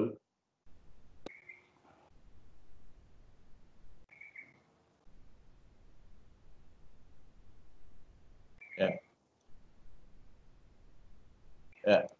Jadi kita berbicara tentang asuransi sosial, prinsip ekuitas, kebutuhan dasar kesehatan, dan kelas standar sudah muncul sejak 2004. Jadi memang sejak awal saya pikir cita-citanya sudah kelas standar. Dan baru diingat lagi pada Perpres 64. Jadi tentu saja saya mengutip dari Kementerian Kesehatan yang mengatakan bahwa kelas standar memenuhi standar PPI, standar keselamatan pasien, sesuai rasio kebutuhan, mutunya ada, minimal sarana prasarana ada, ya saya kira. Jadi kemudian jenis yang dimasukkan standar apa yang berdasarkan tingkat keparahan pasien semua dilengkapi. Jadi saya pikir rumah sakit nanti akan mempunyai 2 standar kelas besar. Yang pertama adalah kelas standar dan kelas privat. Rumah sakit dengan kelas standar paling tidak sudah menutup kosnya, tetapi dengan kelas privat rumah sakit bisa mengembangkan industrinya. Dan saya pikir walaupun semua peserta JKN adalah mempunyai hak yang sama, kelas standar, pasti tidak semuanya akan menggunakan haknya. Pasti sebagian akan naik ke kelas yang privat. Dan ini menjadi satu benefit tambahan bagi rumah sakit. Jadi kalau kita roadmap-nya yang dicanangkan waktu itu kan hanya 2, ada kelas PPI dan kelas non PPI, dan mungkin suatu ketika akan menjadi kelas tunggal. Kita tidak bisa berbicara walaupun ada isu kelas standar itu adalah 4 tempat tidur untuk non PPI, 6 tempat tidur untuk PPI. Saya pikir rumah sakit akan kesulitan kalau kita harus merubah ukuran kamar. Biarlah rumah sakit menetapkan mana yang kelas privat, mana yang kelas standar. Dan itu akan dipenuhi sesuai dengan kebutuhan pasien. Kalau pasien bisa dirawat dalam ruang 4 orang atau dirawat dalam 2 orang, tergantung ketersediaan, mungkin itu tidak akan menjadi masalah. Saya melihat di beberapa negara juga prinsipnya sudah demikian. Tidak mengkasta-kastakan Anda layaknya di tempat 6 orang, Anda di 4 orang, tetapi tempat yang tersedia yang boleh dipakai untuk kelas standar.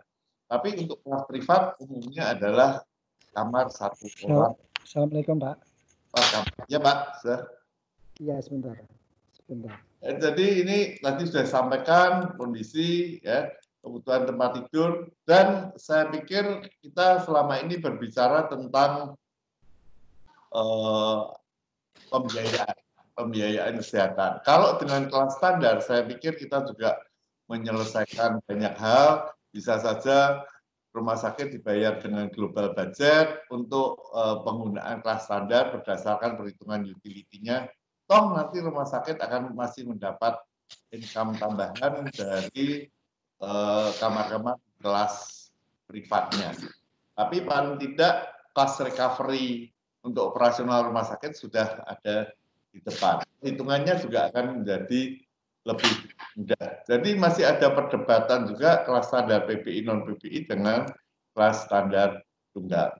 Ini tempat tidur tadi sudah dibahas, dan kesimpulan akhirnya adalah saya kira kelas standar rumah sakit ini sudah dicanangkan sejak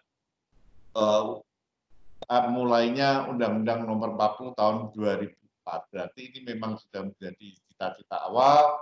Kelas standar rumah sakit juga tidak melanggar hak atas kesehatan bagi seluruh penduduk. Dan dengan kelas standar, maka pembiayaan lebih efisien. Kita akan menjadi relaksasi. Mungkin untuk peserta penerima upah untuk memberi kerjanya juga akan menjadi relaksasi karena iurannya tidak harus 4+1 lagi, 4% dan 1%, mungkin bisa lebih kecil. Dan itu akan relaksasi. Tetapi karyawan tetap mempunyai manfaat esensial yang sama. Ya. Dan peserta boleh menikmati kelas perawatan non-standar dengan urun biaya. Rumah sakit Indonesia perlu waktu untuk menyesuaikan komposisi tempat tidurnya dengan perhitungan keseimbangan anggaran mereka. Karena pasti walaupun tidak merubah banyak, tetapi pasti ada culture shock untuk perubahan konsep. Dan itu perlu kajian lebih lanjut menyangkut konsekuensi iuran JKN. Saya kira itu sesuai waktu yang diberikan. Terima kasih. Wassalamualaikum warahmatullahi wabarakatuh. Terima kasih. Waalaikumsalam. Sayang itu slide-nya tidak jalan, tetapi nanti insya Allah bisa di-share kepada seluruh peserta ya Pak Daniel ya. Saya mencatat beberapa poin, tapi nanti saja waktu kita merangkum. Ini waktu kita sudah melampaui jadwal walaupun terlambat. Untuk itu sebenarnya ada 2 pertanyaan tertulis, tapi mungkin kita berikan kesempatan dulu kepada siapa yang raise your hand yang akan memberikan tanggapan apa yang disampaikan ataupun pertanyaan. Sambil menunggu, saya ingin siapa yang angkat tangannya? Tolong Dewi yang sudah angkat tangan diberi kesempatan di situ, ada beberapa tadi. Oh, ini ada Ibu Dina. Berikutnya sesudah Ibu Dina, silahkan. Saya persilakan Bu Dina menghemat waktu saja. Monggo. Terima kasih Pak Odang, Pak Profesor Ali Gufron, dan juga para pembicara yang lain dan para peserta. Diskusi yang sangat menarik ya hari ini, bisa mendengarkan langsung posisi terutama rumah sakit terkait perubahan di Perpres 64. Saya ingin urun pemikiran terkait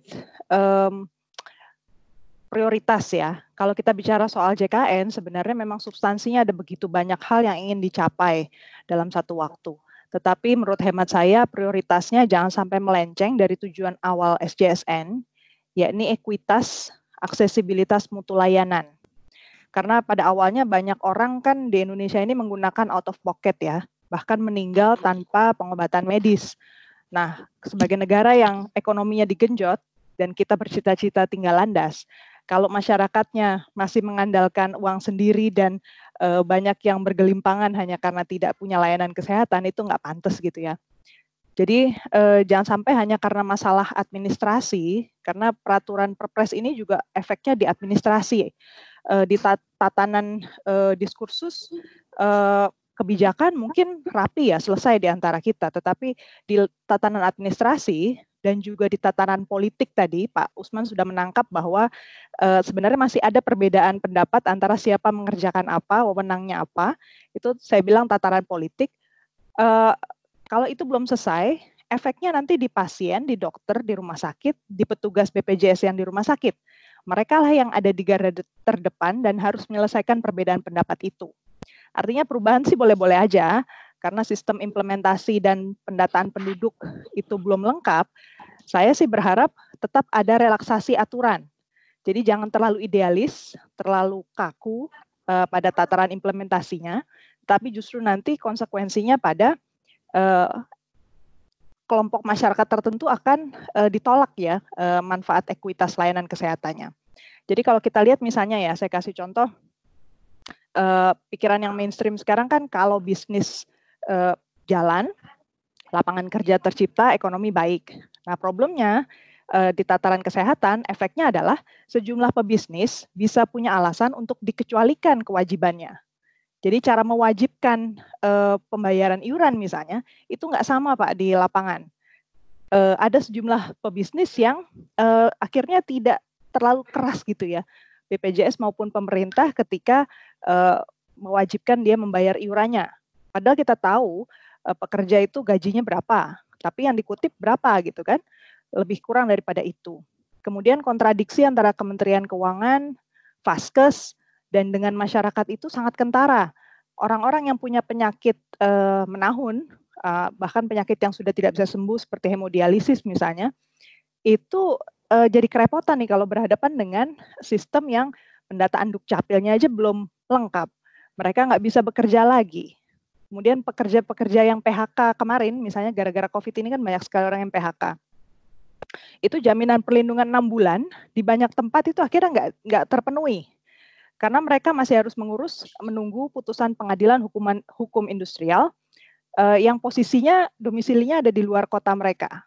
Jadi kalau kita mau ikut aturan sesuai aturan BPJS yang ada, mereka nggak dapat dong layanan. Padahal kan sebenarnya mereka juga butuh. Jadi itu contoh-contoh. Kemudian juga terkait peraturan misalnya yang kalau PBPU mereka wajib 1 KK ya didaftarkan. Padahal kalau dengan kondisi COVID seperti sekarang, dan saya baca lagi di Undang-Undang SJSN, yang ditetapkan di Undang-Undang kan hanya bahwa kalau orang mendaftarkan jumlah anggota lebih dari 5 orang, maka dia harus membayar tambahan. Tidak ada kewajiban orang yang PBPU itu harus mendaftarkan 1 kartu keluarga. Karena memang logika orang yang mendaftarkan diri secara PBPU itu kan beda kemampuan biaya ya. Nah, kemudian kalau dibilang misalnya sejumlah diskusi mengatakan, tapi nggak semua orang PBPU itu miskin.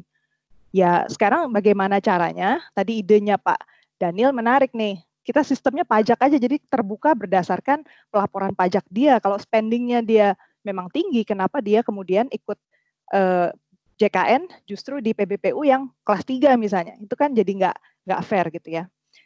Jadi saya kira isunya di sini juga perlu dibicarakan antara aturan yang ideal di tataran policy dengan nanti diimplementasinya di lapangan. aturannya belum lengkap, pendataan penduduk belum bagus, kesiapan SDM di bawah di BPJS misalnya untuk verifikator, petugas rumah sakit itu juga belum siap, belum memadai, apalagi di luar Jawa, sehingga nggak mungkin lah ini bisa ideal, perlu ada relaksasi. Dan terakhir saya kira masukan yang tadi dari Pak, siapa yang pertama bicara tadi ya, Pak Ansori ya? Pak Ansori. Itu penting dicatat, kita perlu ada piloting. Menurut saya piloting itu bukan cuma piloting aja ya, usul saya ada pemonitor independen selama piloting, sehingga feedback-nya itu betul-betul objektif. Jadi bukan orang politis, bukan orang dari lembaga tertentu yang duduk di situ, tapi perwakilan kelompok masyarakat, terutama kelompok-kelompok yang memang sering menggunakan JKN, didampingi oleh para ahli. Sehingga kita bisa turun ke lapangan dan memberi masukan yang betul-betul objektif tentang, oh lubangnya masih di mana gitu. Gitu aja Pak Odang, terima kasih. Baik, terima kasih Bu Dina. Berikutnya mungkin saya minta 2 peserta, tapi tolong angle kita jangan lupa. Kita berpikir di sini peserta kita itu beragam ini.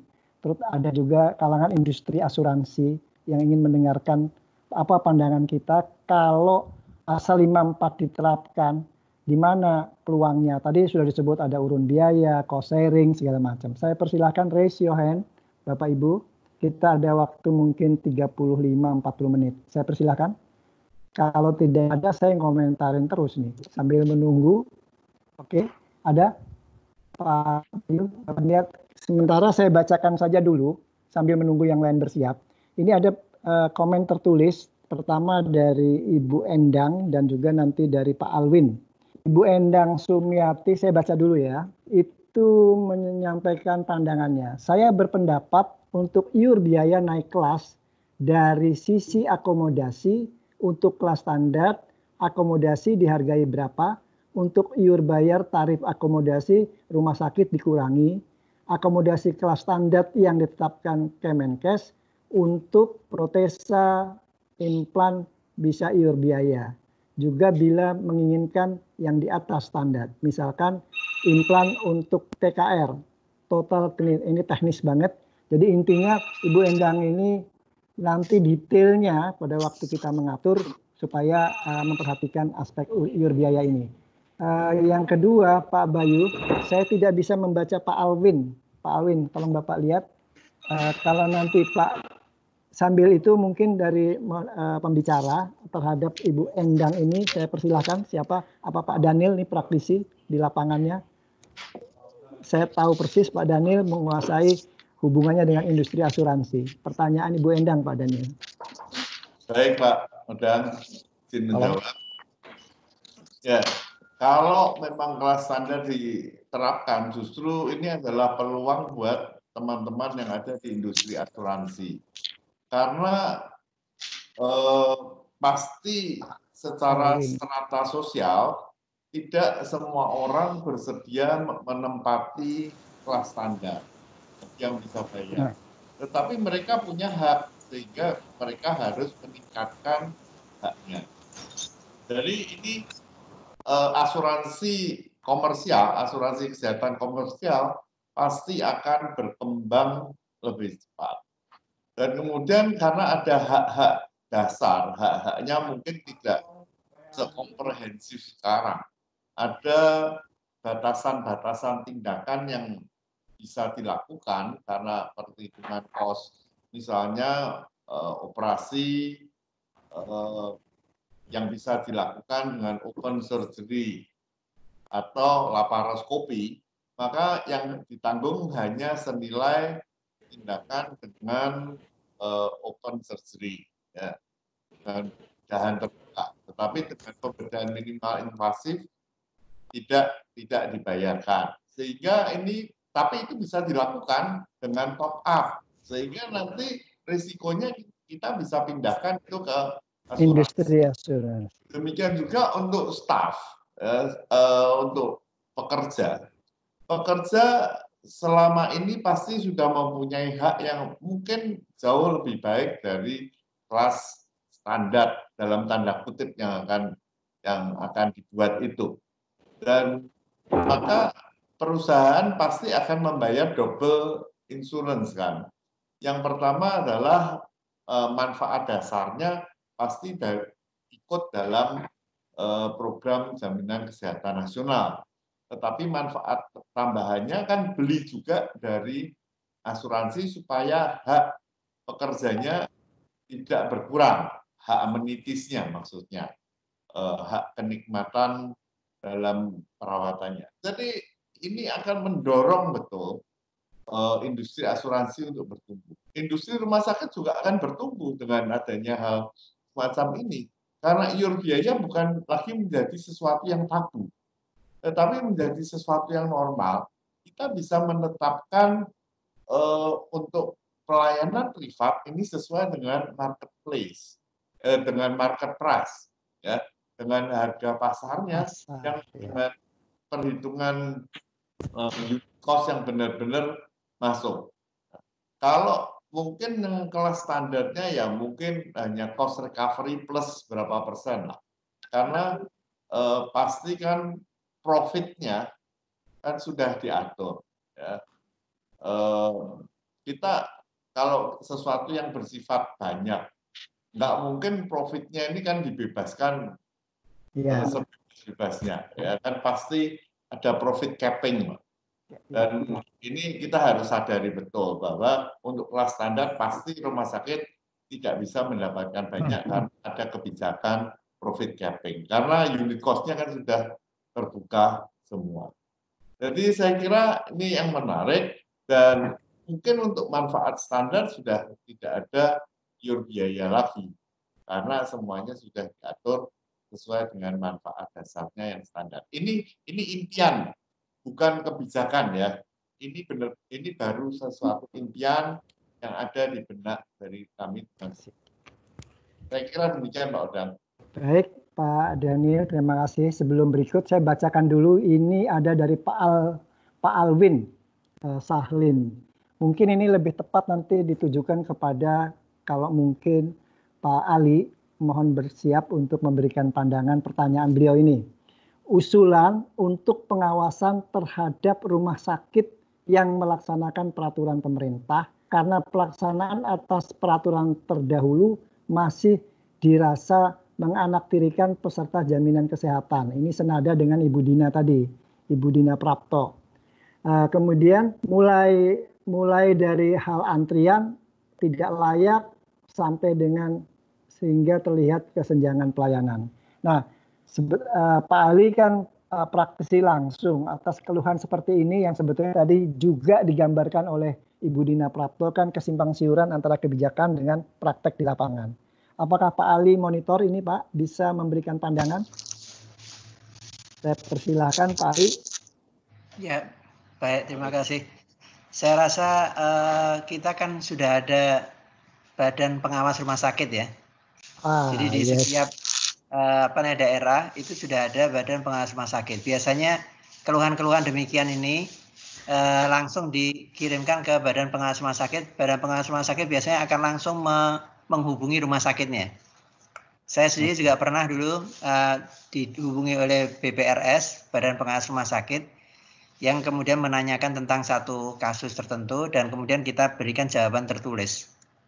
Dan ini sudah berjalan di mana-mana. Khususnya di DKI Jakarta yang saya alami sendiri dan di daerah lain juga ada sudah BPRS. Nah, jadi kalau ada keluhan-keluhan silakan ke sana dan pendekatannya case by case. Jadi jangan dipukul rata semua seolah-olah pelayanan jadi jelek. Sebetulnya pelayanan pasien BPJS di rumah sakit itu menurut saya sudah secara objektif saya katakan bagus. Sudah bagus, sudah banyak kemajuan daripada awal-awal dulu. Hanya saja perubahan-perubahan kebijakan itu yang kadang-kadang membuat akhirnya terjadi kesimpang siuran dalam pelayanan. Jadi adanya perubahan peraturan, ada peraturan-peraturan baru yang belum tersosialisasi dengan baik ke bawah. Bahkan yang mereka yang di lapangan kadang-kadang tidak tahu, sehingga kadang-kadang terjadi benturan antara peserta dengan provider rumah sakit. Saya rasa itu juga berkaitan dengan pertanyaan yang dibawa Mbak Tasya ya, kayak kelihatannya itu.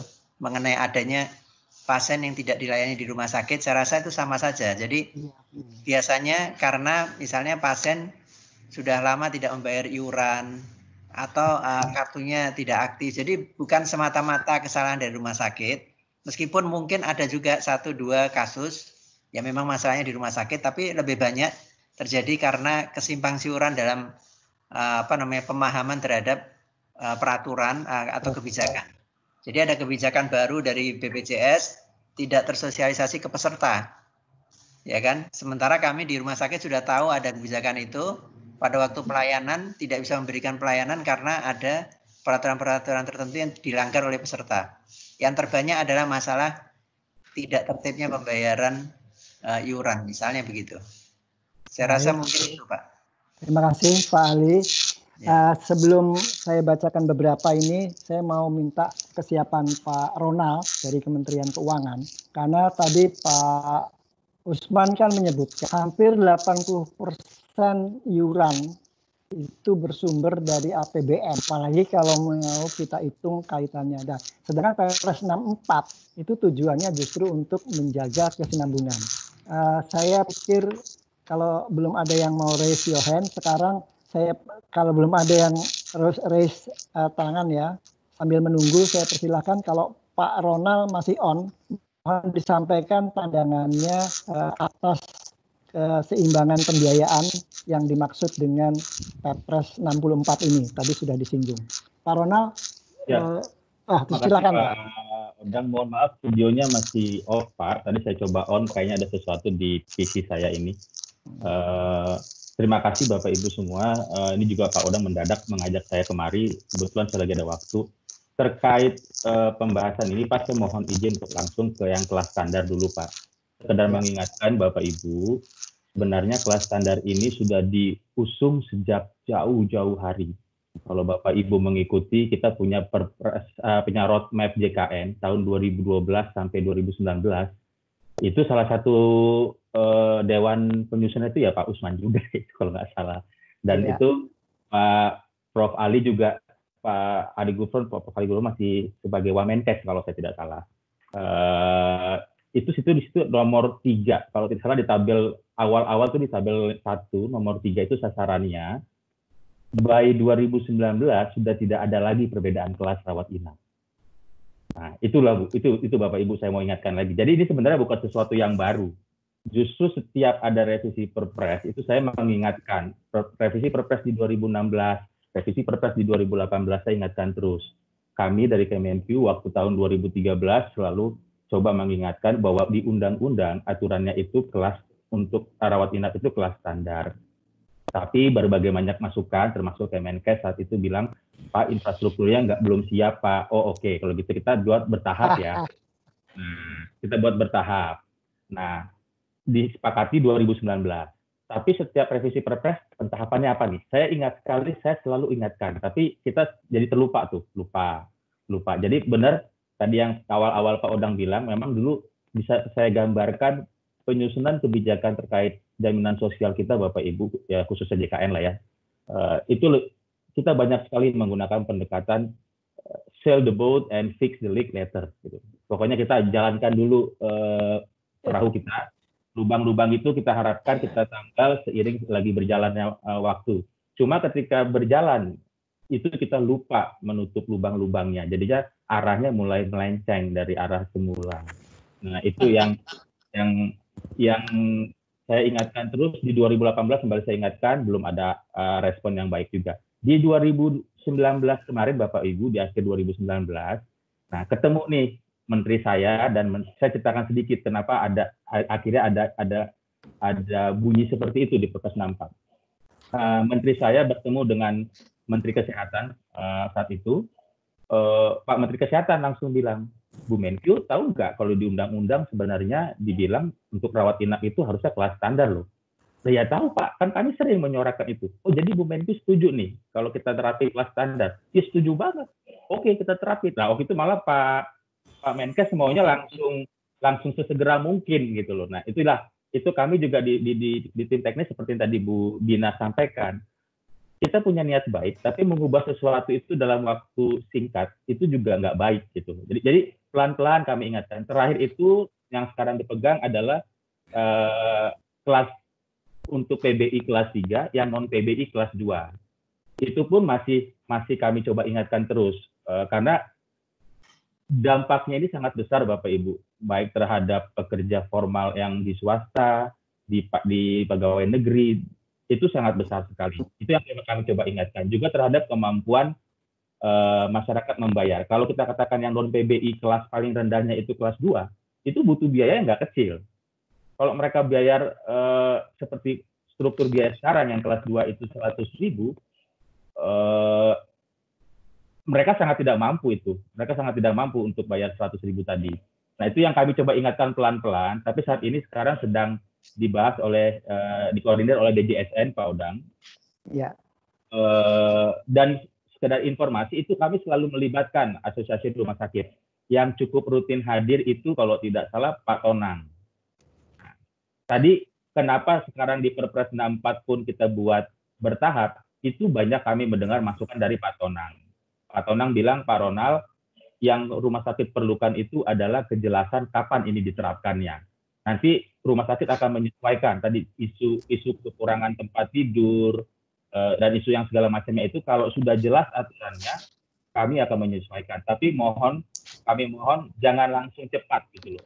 Ada waktu ininya, ada waktu pentahapannya. Ini ada suara masuk dari saya bukan? Bukan. Ya, begitu Pak Odang terkait sedikit cerita tentang kenapa kita memunculkan itu di Perpres 64 tentang kelas standar.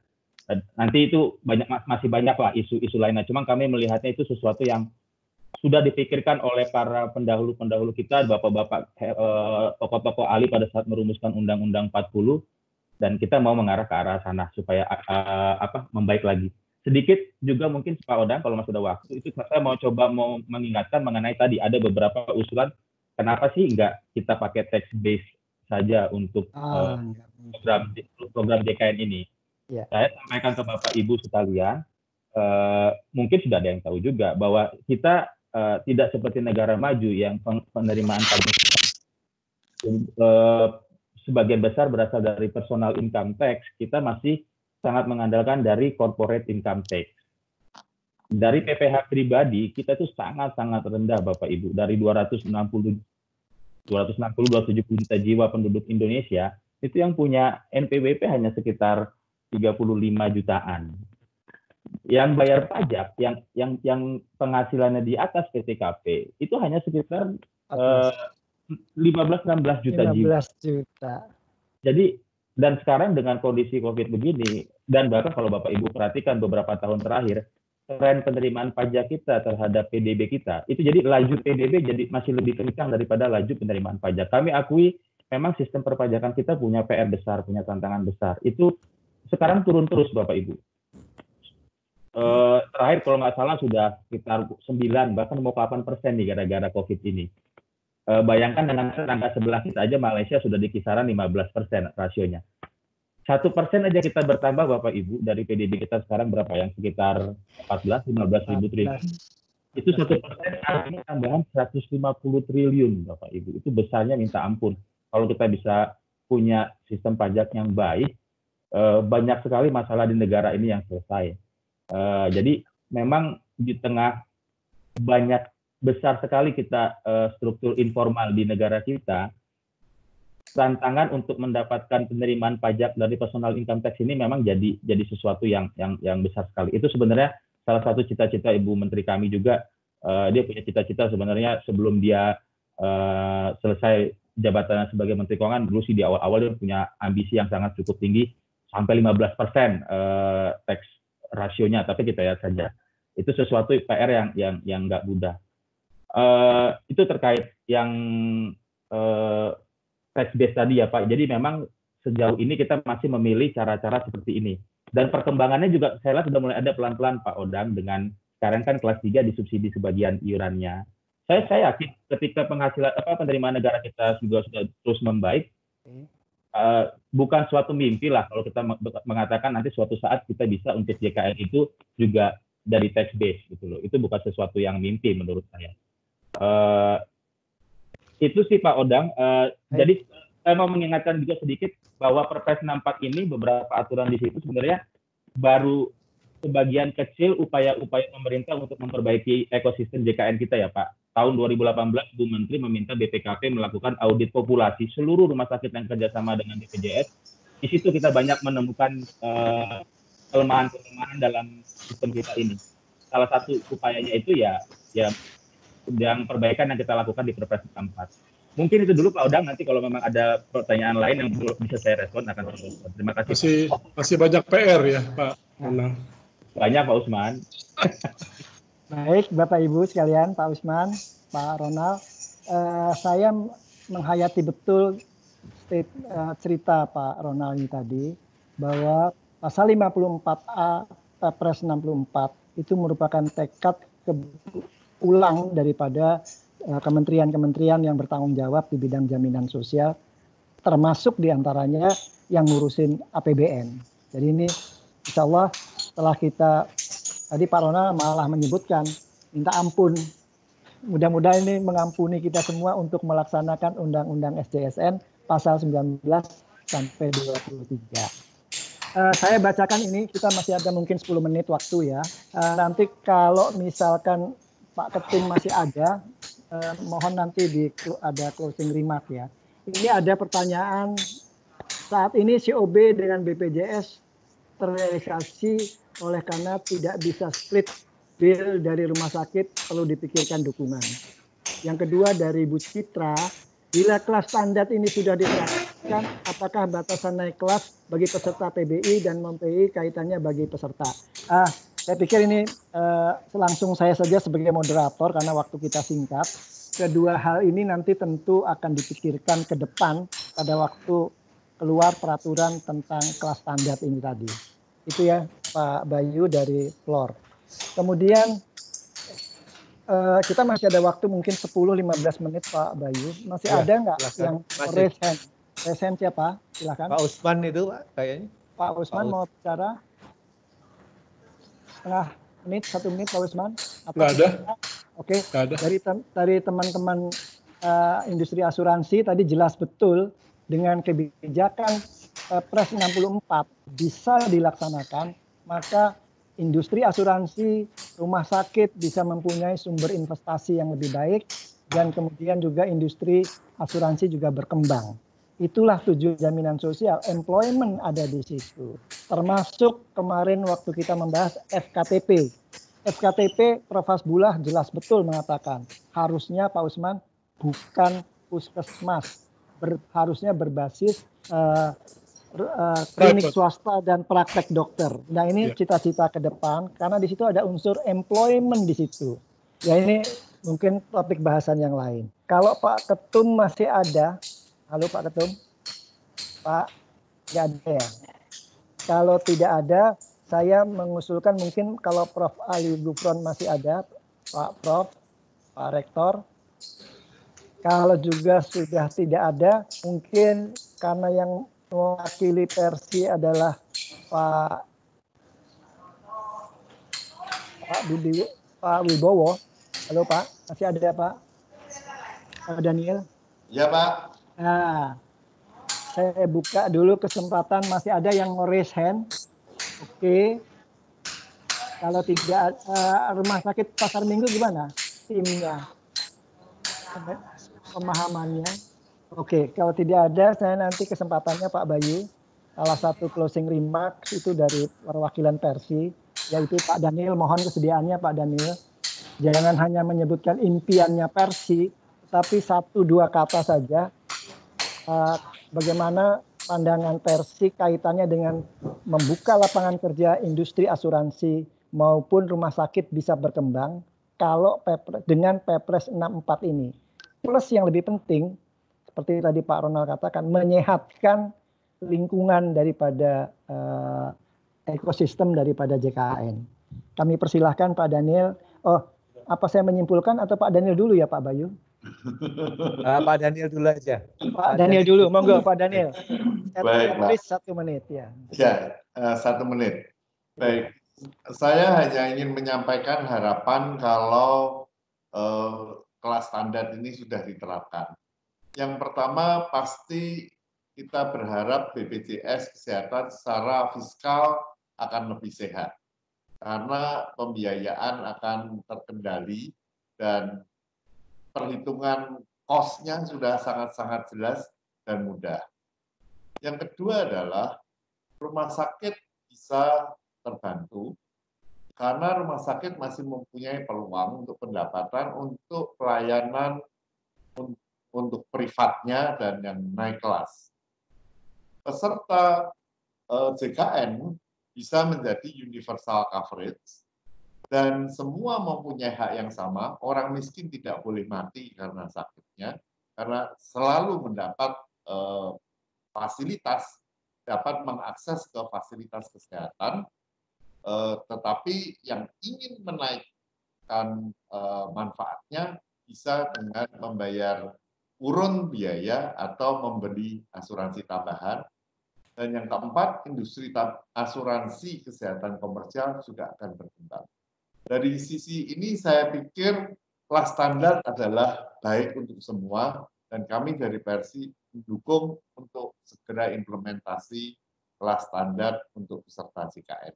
Demikian Mbak Udang, terima kasih. Ya, terima kasih Pak Daniel. Izinkan saya Bapak-Bapak peserta yang kami hormati, para senior JKN, para founder JKN.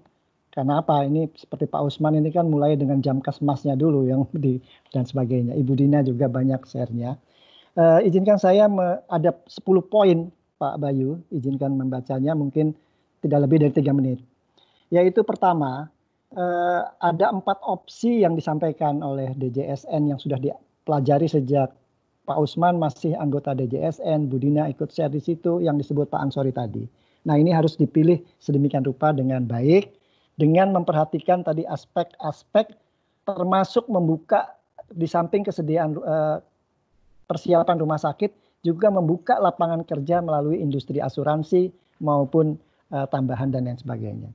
Yang kedua, penting ini dicatat, Perpres 6 ini berkaitan dengan yang disebut oleh KPK. Di antaranya Menteri Kesehatan harus menetapkan PNPK, menertibkan kepesertaan yang tadi Ibu Dina sebutkan ada 40 juta yang masih overlap PBI-nya. Yang ketiga, iuran mengenai urun biaya sebetulnya mungkin ada aspek lain. Itu kita harus mengembangkan melaksanakan ini. Koordinasi di pemerintahan itu harus lebih baik seperti tadi disebutkan Pak Dina, Ibu Dina, bukan hanya pelaksanaan ketentuannya ditetapkan, akan tapi pelaksanaan di lapangan harus lebih intensif. Kemudian yang 4, koordinasi akibat implikasi daripada regulasi tadi. Pak, dengan nanti Perpres 54 pasal 54A ini dilaksanakan, itu pasti gejolak sosialnya akan timbul berpotensi. Makanya kita harus mendukung Dewan Jaminan Sosial untuk sosialisasi jauh-jauh hari sebaik-baiknya di lingkungan Menteri Kesehatan. Terutama bagi orang yang membayar iuran sendiri. Tadi ada yang memberikan contoh. Kalau menurut peraturan perusahaan mereka berhak kelas 1. Nah, nanti kalau kelas 1 tidak ada bagaimana? Harusnya itu dibuka untuk naik kelas. Tapi dengan iuran yang tentunya sesuai dengan risiko yang nanti yang ada. Bahkan kita pernah membahas single tarif, tapi itu nantilah beda lain. Ya. Kemudian yang kelima, tadi diingatkan juga bahwa kunci daripada kelas standar itu harus memenuhi akreditasi standar mutu dan kelas. Dan itu ini pendapat saya pribadi, itu kewenangannya ada pada Kementerian Kesehatan sesuai dengan Undang-Undang Rumah Sakit, sesuai dengan Undang-Undang Praktek Kedokteran dan lain sebagainya. Ini harus dipenuhi sedemikian rupa. Yang keenam, nanti harus dipikirkan juga ada semacam insentif bagi orang-orang yang kemampuannya terbatas. Masih 3 lagi. Impian daripada Persi, saya tidak baca semua, ada 3-4 poin tadi. Tapi yang penting adalah hak accessibility dan lain sebagainya, hak KDK wajib seluruhnya bagi penduduk dan sebagainya. Yang 2 terakhir adalah adanya kelas standar, buka adanya kelas privat kalau istilah Pak Daniel. Artinya apa? Kalau dari kelas standar margin itu sangat tipis, mungkin pas-pasan, maka dengan dibukanya kelas privat ini tadi investasi rumah sakit akan terbuka untuk mengembangkan, menjaga mutu masing-masing. 9 dari Pak Ronald tadi, tax kita itu sudah sangat terbatas, fiskal kita. Jadi maka kita mau tidak mau tetap harus mengembangkan sistem JKN ini dengan contributory, dengan model membayar iuran, hanya saja dengan manfaat yang terkendali. Penutup, tadi yang menyinggung universal health coverage, itu Pak Daniel barangkali. Saya teringat dengan almarhum Menteri Kesehatan 2011, itu beliau mencanangkan ini di forumnya Pamjaki. Ketua panitianya Prof. Gufron itu saya ingat. Universal health coverage ada kaitannya dengan pelaksanaan JKN kita ini. Saya mohon maaf kalau catatan saya tidak baik. Tambahin Pak Oda. Oh, silakan Pak Usman. Ya, yang satu adalah catatan saya sesuai dengan 54A itu kan paling kita harus menyiapkan standar sampai dengan Desember 2020 ya. Pertanyaannya adalah apakah konsep secara utuh disepakati semua pihak itu Desember, kemudian nanti diusulkan oleh DJSN itu trialnya di 2021 atau langsung mau diterapkan. Saya pikir ada kehati-hatian. Walaupun katanya bongkar tembok gampang kata Pak ahli tadi ya. Jadi sebagai satu catatan aja kalau saya pikir mungkin konsep yang dimaksud itu sudah selesai disepakati semua pihak di Desember 2020. Yang kedua adalah saya pikir webinar ini sangat baik ya karena ada perwakilan-perwakilan Persi. Sayangnya tidak ada anggota resmi dari DJSN ini, mantan-mantan saya sama Pak Ansori ini. Kalau ada anggota DJSN akan lebih bagus. Jadi saya kepingin yang disampaikan tadi simpulan Pak Odang itu sebagai rekomendasi dari hasil seminar ini Pak. Kepada DJSN. Ya, untuk disampaikan tidak hanya ke DJSN, tadi ke semua pihak stakeholder terkait. Termasuk Kementerian Keuangan, termasuk kalau perlu ke Presiden. Dan itu sangat bagus pada saat kita membuat rekomendasi pada saat defisit anggaran BPJS yang lalu keluar kemudian Perpres 82. Nah, kita buat ke Presiden dan responnya malah lebih baik Pak di Presiden itu ya. Langsung itu terdistribusi kemana-mana gitu sampai Kementerian Keuangan, ke Seknek dan sebagainya.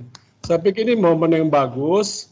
Kalau mau dimatangkan mungkin nanti ada lebih detail lagi agar menjadi satu rekomendasi secara utuh. Mungkin itu Pak Udang. Makasih. Baik, Pak Udang, terima kasih. Tambahan satu Pak. Ibu Dina Prapto. Iya, mangga Pak. Ibu, mangga. Tadi terkait masukan saya tadi di tingkat implementasi, jadi sampai Desember saya kira perlu ada evaluasi aturan-aturan apa yang tidak konsisten dengan penerapan ini, itu juga harus dicatat supaya direlaksasi tadi atau dicabut sekalian, supaya tidak berbenturan nanti di lapangan Pak. Masalah tadi misalnya pendataan orang, kemudian verifikasi itu perlu dimasukkan di situ, plus dipantau dengan baik ya, independen supaya pada akhirnya hasilnya itu semua orang bisa menerima dengan legowo. Thank you Pak. Ya, terima kasih. Ini kayaknya Pak Bayu, risiko saran bapak-bapak ini ada di pundaknya LPMA Trisakti. Apalah daya seorang Odang begitu kan ya. Jadi di pundak Bapak saya hanya memberikan masukan. Baik Bapak Ibu sekalian, saya mohon maaf waktunya sudah berlebih, ini asar sudah lewat jauh. Kemudian saya mohon maaf atas peran serta Bapak Ibu sekalian, terutama rekan-rekan yang dari industri asuransi maupun mahasiswa Trisakti. Mohon maaf. Terima kasih. Wassalamualaikum warahmatullahi wabarakatuh. Pak Bayu. Assalamualaikum. Waalaikumsalam warahmatullahi wabarakatuh. Baik, terima kasih Bapak, Pak Udang, Ibu, Pak Bayu. semuanya. Terima kasih atas kesertaan di dalam webinar ini. Insya Allah nanti yang akan dimanahkan kita akan tidak lanjuti. Memang peserta di dalam webinar ini selain para praktisi kesehatan, juga para praktisi asuransi, dan tadi sudah disampaikan oleh Pak Daniel bahwa ada potensi dari Perpres 64 ini untuk industri asuransi khususnya. Dan kita akan menyelenggarakan webinar mengenai hal ini. Baik Bapak Ibu, semoga apa yang kita lakukan webinar hari ini bermanfaat dan dapat ditindaklanjuti. Kepada Bapak-Bapak pembicara, Pak Prof. Gufron, Pak Ali Toha, Bapak Daniel, Pak Usman, Pak Ansori, dan Pak Ronald, kami dan semua peserta, kami mengucapkan terima kasih. Sampai ketemu di webinar mendatang. Assalamualaikum warahmatullahi wabarakatuh. Waalaikumsalam. Terima kasih, Pak Bayu. Pak Odang, makasih.